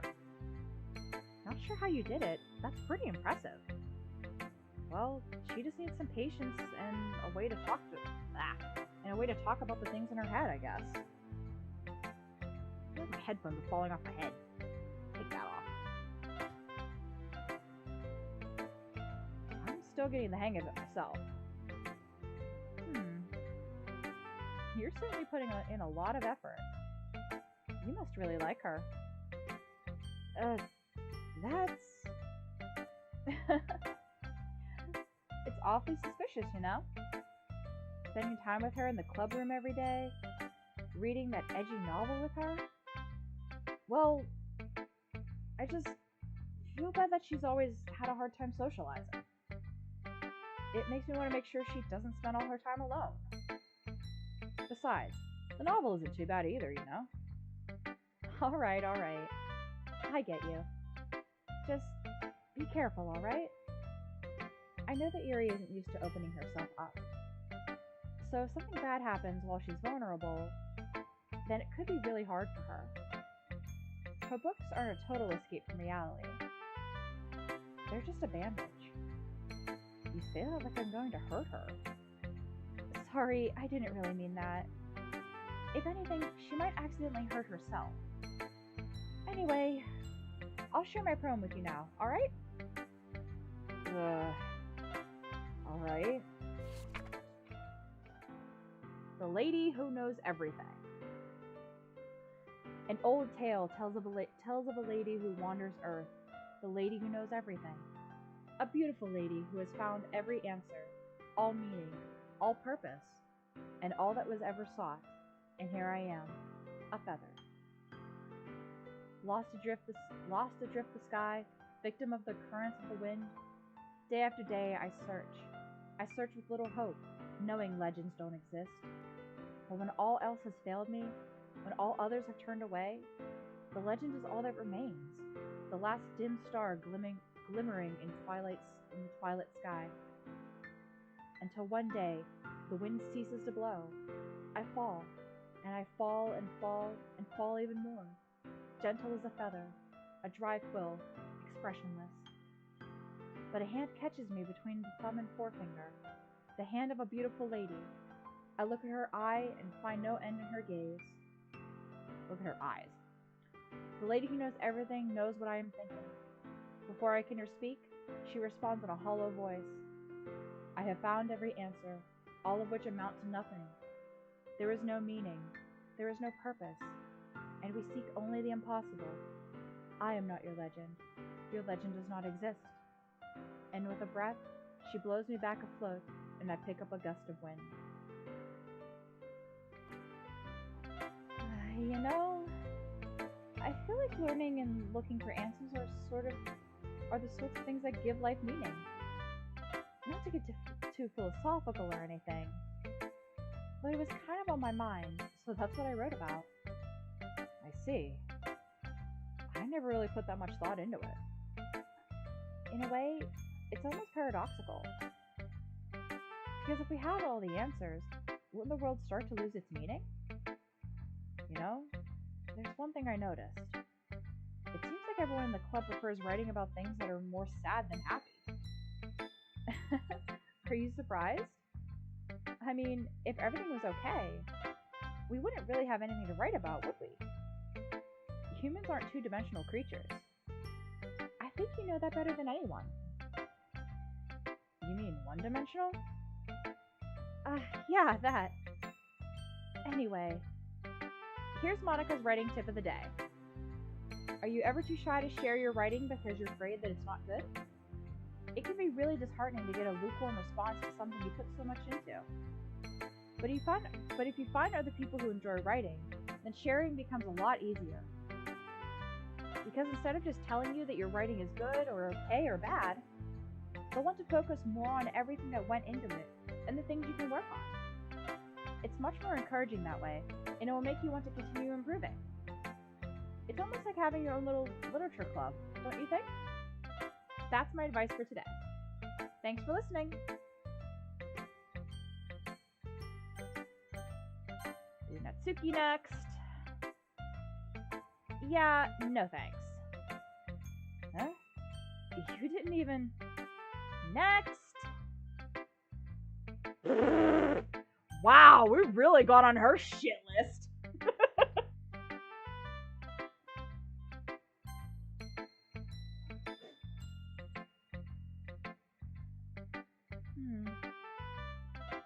It's nice, I guess.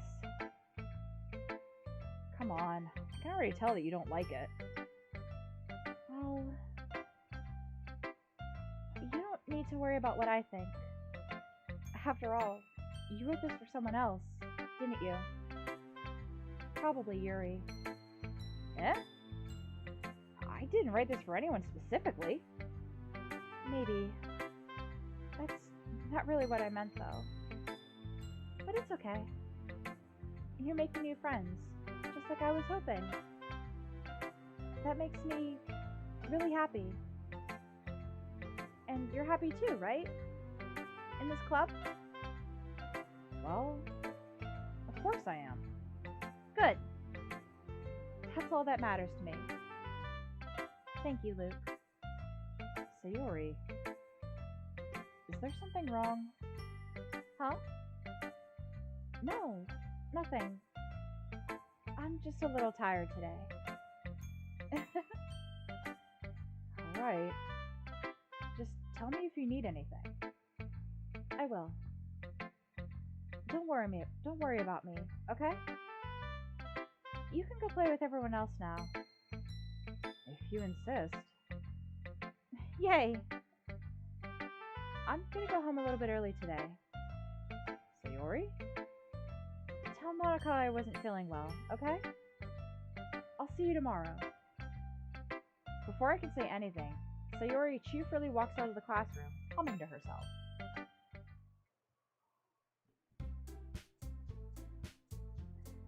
Okay, you three. We're all done sharing poems, right? Why don't we start figuring out... Hold on a second. Is it just me, or did you say something strange just now? Huh? Something did sound a bit unusual. That's right. You deviated from your usual catchphrase in addressing the club. Catchphrase? I don't have a catchphrase. Jeez. Why is the mood so weird today? Look, even Yuri isn't immune to it. Stagnating air is common foreshadowing that something terrible is about to happen. In your books, maybe. Look, the only thing different is that Sayori isn't here. It seems you're right. Sayori always helps lighten the mood a little bit, doesn't she? It's almost like everyone's balance is thrown off a little when she's not around. Where the heck did she run off to anyway? I thought she just went to pee. Natsuki, please show some decency. Oh, come on! Actually, she wasn't feeling too well and went home early. Is that so? I hope she's alright. Seriously? Of all the times to not go home with her, you pick the time she's not feeling well? So much for you two being all lovey-dovey. No. First of all, stop misunderstanding my friendship with Sayori. And second, she's kind of been avoiding me today, so I didn't want to force it. Oh. That curious expression coming from Yuri of all people? Calm down, guys. I talked to her earlier and everything is fine. What did she say? Anyway, we need to figure out the rest of the festival preparations, so... Just ignore his question. Let's decide what everyone will be doing this weekend. I already know what I'm doing. That's right. Natsuki will be making cupcakes. But we might need a lot of them, and different flavors. Can you handle that all by yourself, Natsuki? Challenge accepted. And as for myself, I'm going to be printing and assembling all the poetry pamphlets. Sayori will be helping me design them. And as for Yuri... Yuri, you can...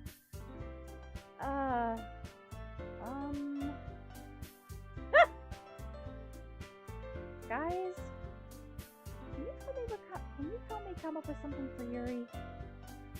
I'm useless. No! That's not it at all. You're the most talented person here, you know? Now Natsuki's pouting too? Jeez, even I can tell now. I guess I never gave Sayori enough credit, but I can tell things are even harder on you when she's not around. That may be the case. But if I can't also be a leader on my own, then I won't grow as a person. So Yuri, you have beautiful handwriting, you know?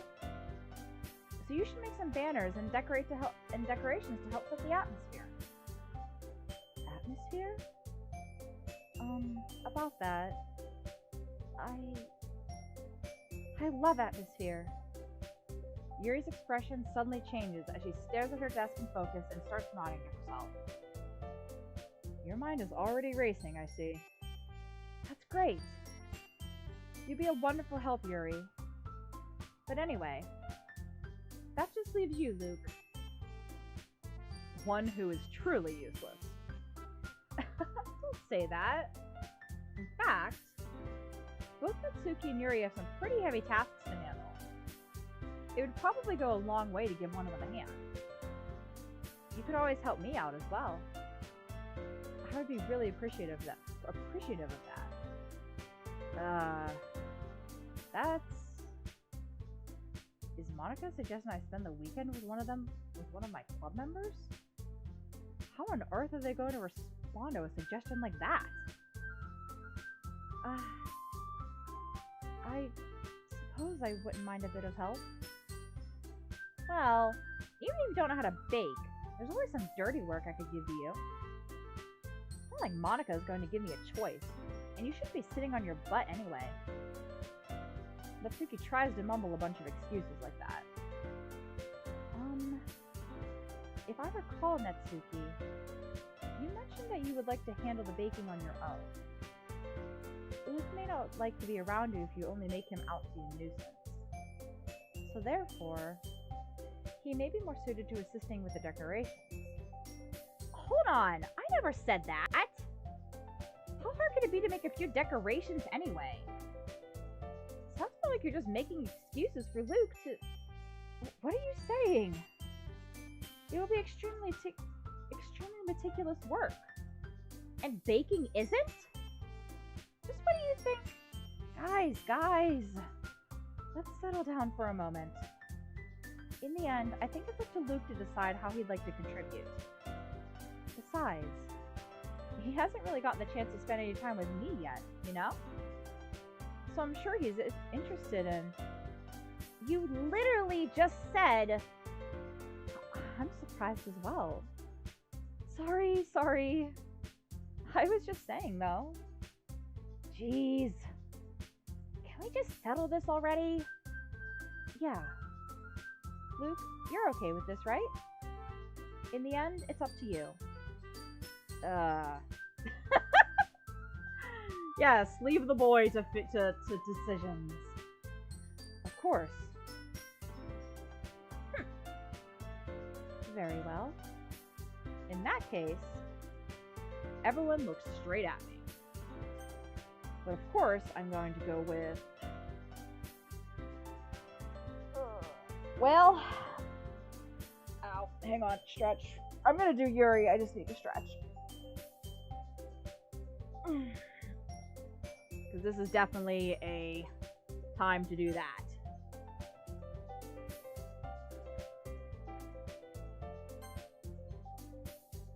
Well, I'll probably be most useful helping out Yuri.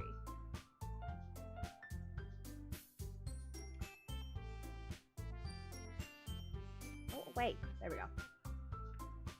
Me? Are you serious? Why would you... Natsuki, I can already tell you're about to say something mean. No! I was just saying. Ugh. So you'll be helping Yuri then, Luke? Yeah. That's what I'm going to do. I'm glad. I have a bad habit of overthinking these sorts of things. So I think your assistance will be very useful. That's great to hear. Natsuki, will you be able to handle the baking yourself? I mean, yeah. I already said I would be fine. Okay. Everyone can tell that Natsuki is feeling a little sour. So, is that everything we need to go over? Yeah, that should be about it. Are you guys excited? Well, excited may not be the right word, but I suppose I'm looking forward to it a little bit. Do you feel the same way, Luke? Me? I guess you could say I'm interested to see how it turns out. That's good enough for me. What about you, Natsuki?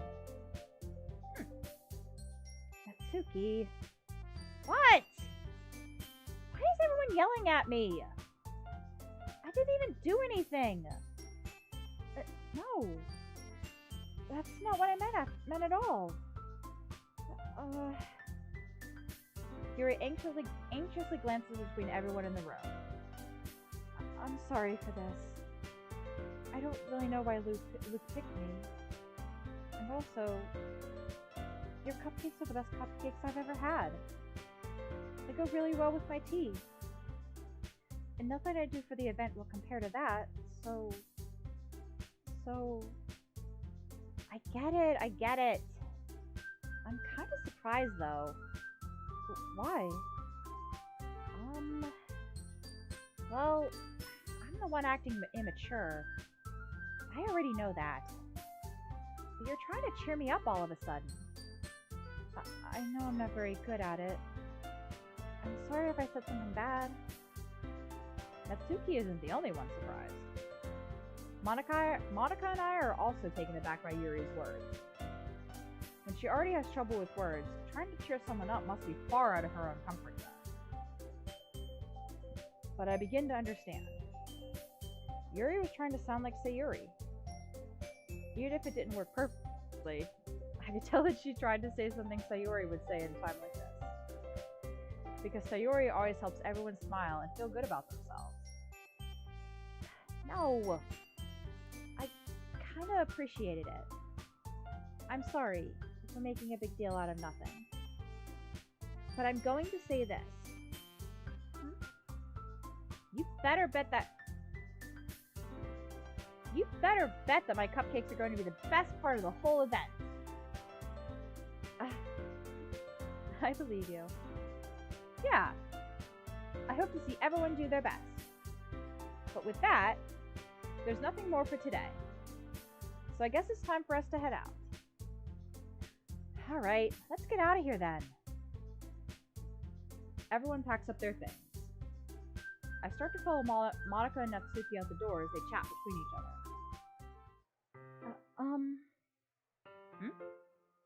I turn around. Sorry. I realized that I don't have any way of contacting you this weekend. Oh, you're right.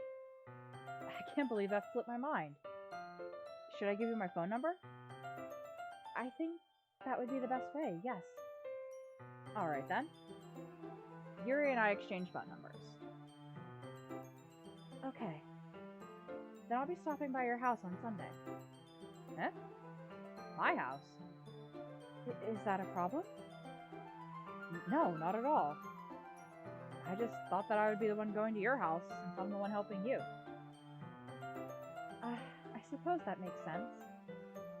But if you don't mind, I think I would prefer going to your house. Alright. In that case, it won't be a problem. I decided not to pressure Yuri for a reason. It's not like it should matter much either way, so I just need to make sure my room is clean. I hope I managed to make myself useful in some way. I'm not nearly as creative as you are. Don't underestimate yourself, Luke. I think that we'll make a very productive team. Even if you only chose me because you felt bad or something. Wait! You don't actually think that, do you? This poor girl. I don't know. It's difficult to come up with any other reason you may have chosen me. You're forgetting the one reason with the most common sense. I chose to help you because that's what I want to do. But Yuri thinks to herself with an extremely tense expression. Yuri, you're overthinking this. You wanted me to point out where you're overthinking, right? Huh? I didn't realize. I'm telling you, I want to. That's all there is to it. Do you believe me? Yuri thinks really hard again. She looks straight into my eyes for a long while. I believe you. As if it took her tremendous effort, Yuri finally says that and relaxes her expression. And I'm really looking forward to Sunday. Yeah, I am too. After that exchange, I make my way out the door and Yuri follows. I cannot believe this. Yuri's going to be coming to my house on Sunday?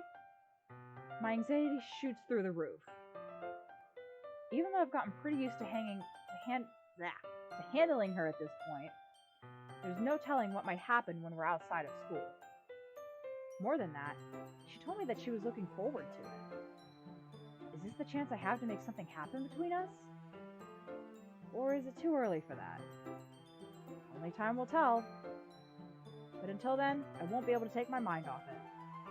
I seriously can't wait.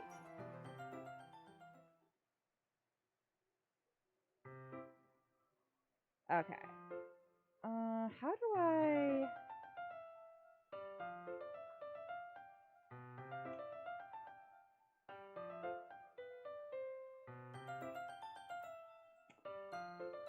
I'm trying to figure out how to save.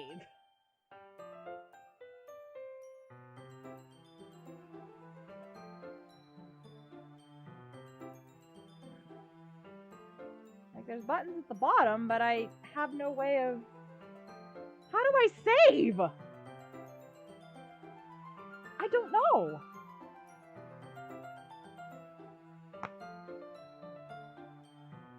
The game has no book. I have no idea. How do I save? Wonder if it's something I have to... Hang on. I need to disconnect my Switch from my thing a second. Maybe I have to use the touch screen. Whoopsie! Shit.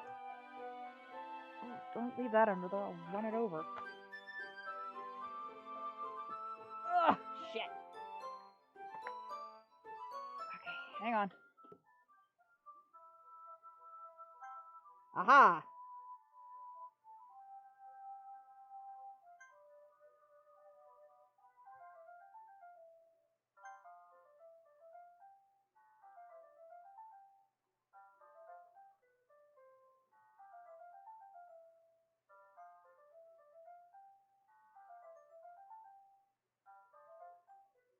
What the heck?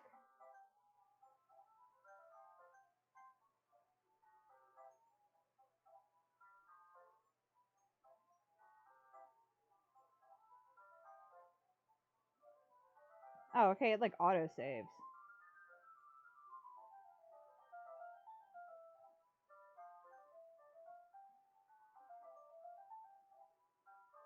Okay, so it should be saved. There we go. Yeah, ordinarily, yeah, I could just click on it, but I'm not playing on the computer. So, alright. Holy crap. I played way longer than I thought I was going to. But that's okay. I wanted to try and get through as much of like the kind of slower stuff so that hopefully tomorrow can get to some of the more juicy parts of the story. So, yeah, so this is Doki Doki Literature Club so far. Like there's really not a whole lot for me to say right now because saying too much is going to give away the game. So I just have to kind of mind that. Hopefully it's not too kind of dull. Because it is a fun game. It's just it's one of those games, like I said, it just takes a little bit to kind of to get going. But yeah. Ah, my voice, my mouth, my jaw is sore from so much talking. Oh my goodness. So, yeah.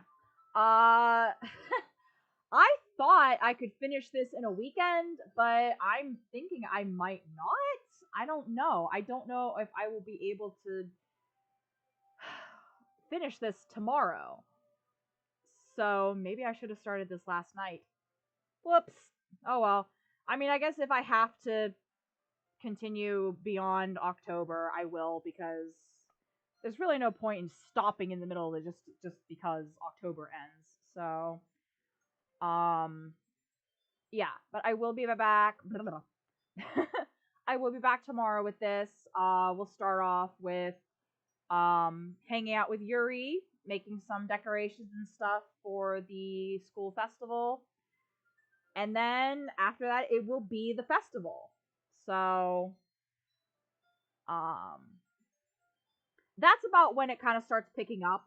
I will say that much. So definitely, tune back in because this game does. It's so hard. This game does like pick up very suddenly, and a lot of stuff happens. So, yeah, that will be at least that should.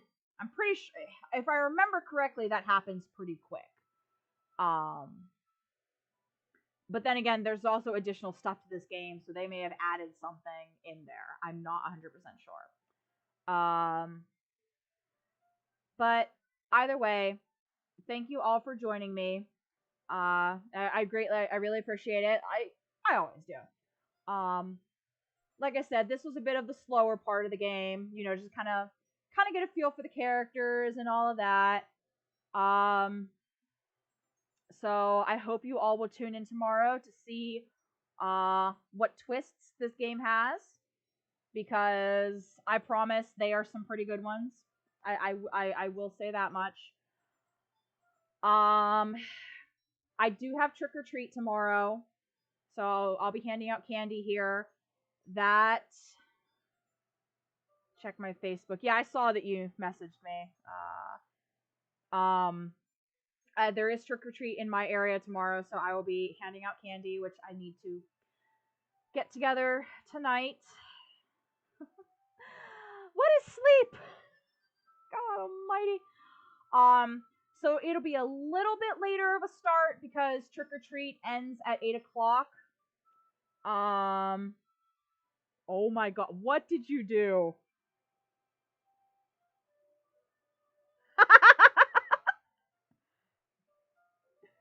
That's great. You should have done Michael Myers though. That's great though. Do you care if I show this? I mean, I think you might be the only one here right now, but do you care if I show this? But yeah, like I said, tomorrow's trick or treat. It ends at 8, so I'll just have to kind of get myself packed up and whatnot. So, it'll be a little after 8, probably closer to 8:30. Shouldn't be too much later than that. Okay. I don't know how well this is actually going to show up, but this was a picture that Twister's girlfriend took when the three of us and my friend Amanda were at a corn maze. It was just a random picture she took, and that's Twister. He's kind of creeping in the background. He photoshopped himself to look like Jason. That is awesome, dude. I love it. That is absolutely hysterical. So, very cool. Whoops! Didn't mean to shut my phone off. So anyway, yeah, very cool twist. Yeah, thank you all again for joining me. If you want to know when I'm going to be when I actually go live tomorrow, since I'm not 100% sure on the time, I will announce on Facebook, obviously, but give me a follow here on Twitch so that you will get that notification when I go live. And if you want to watch any of my past streams, you can hop over to my YouTube. It's under LND Games, so you can watch anything that you may have missed. And if you are enjoying what I'm doing, and you want to throw a little more support, hit the subscribe button. Help keep everything here going. And other than that, I'll see you all tomorrow night on Halloween. Good night.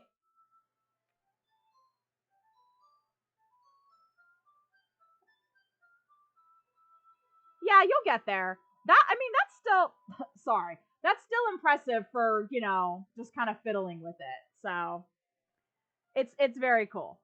All right, good night.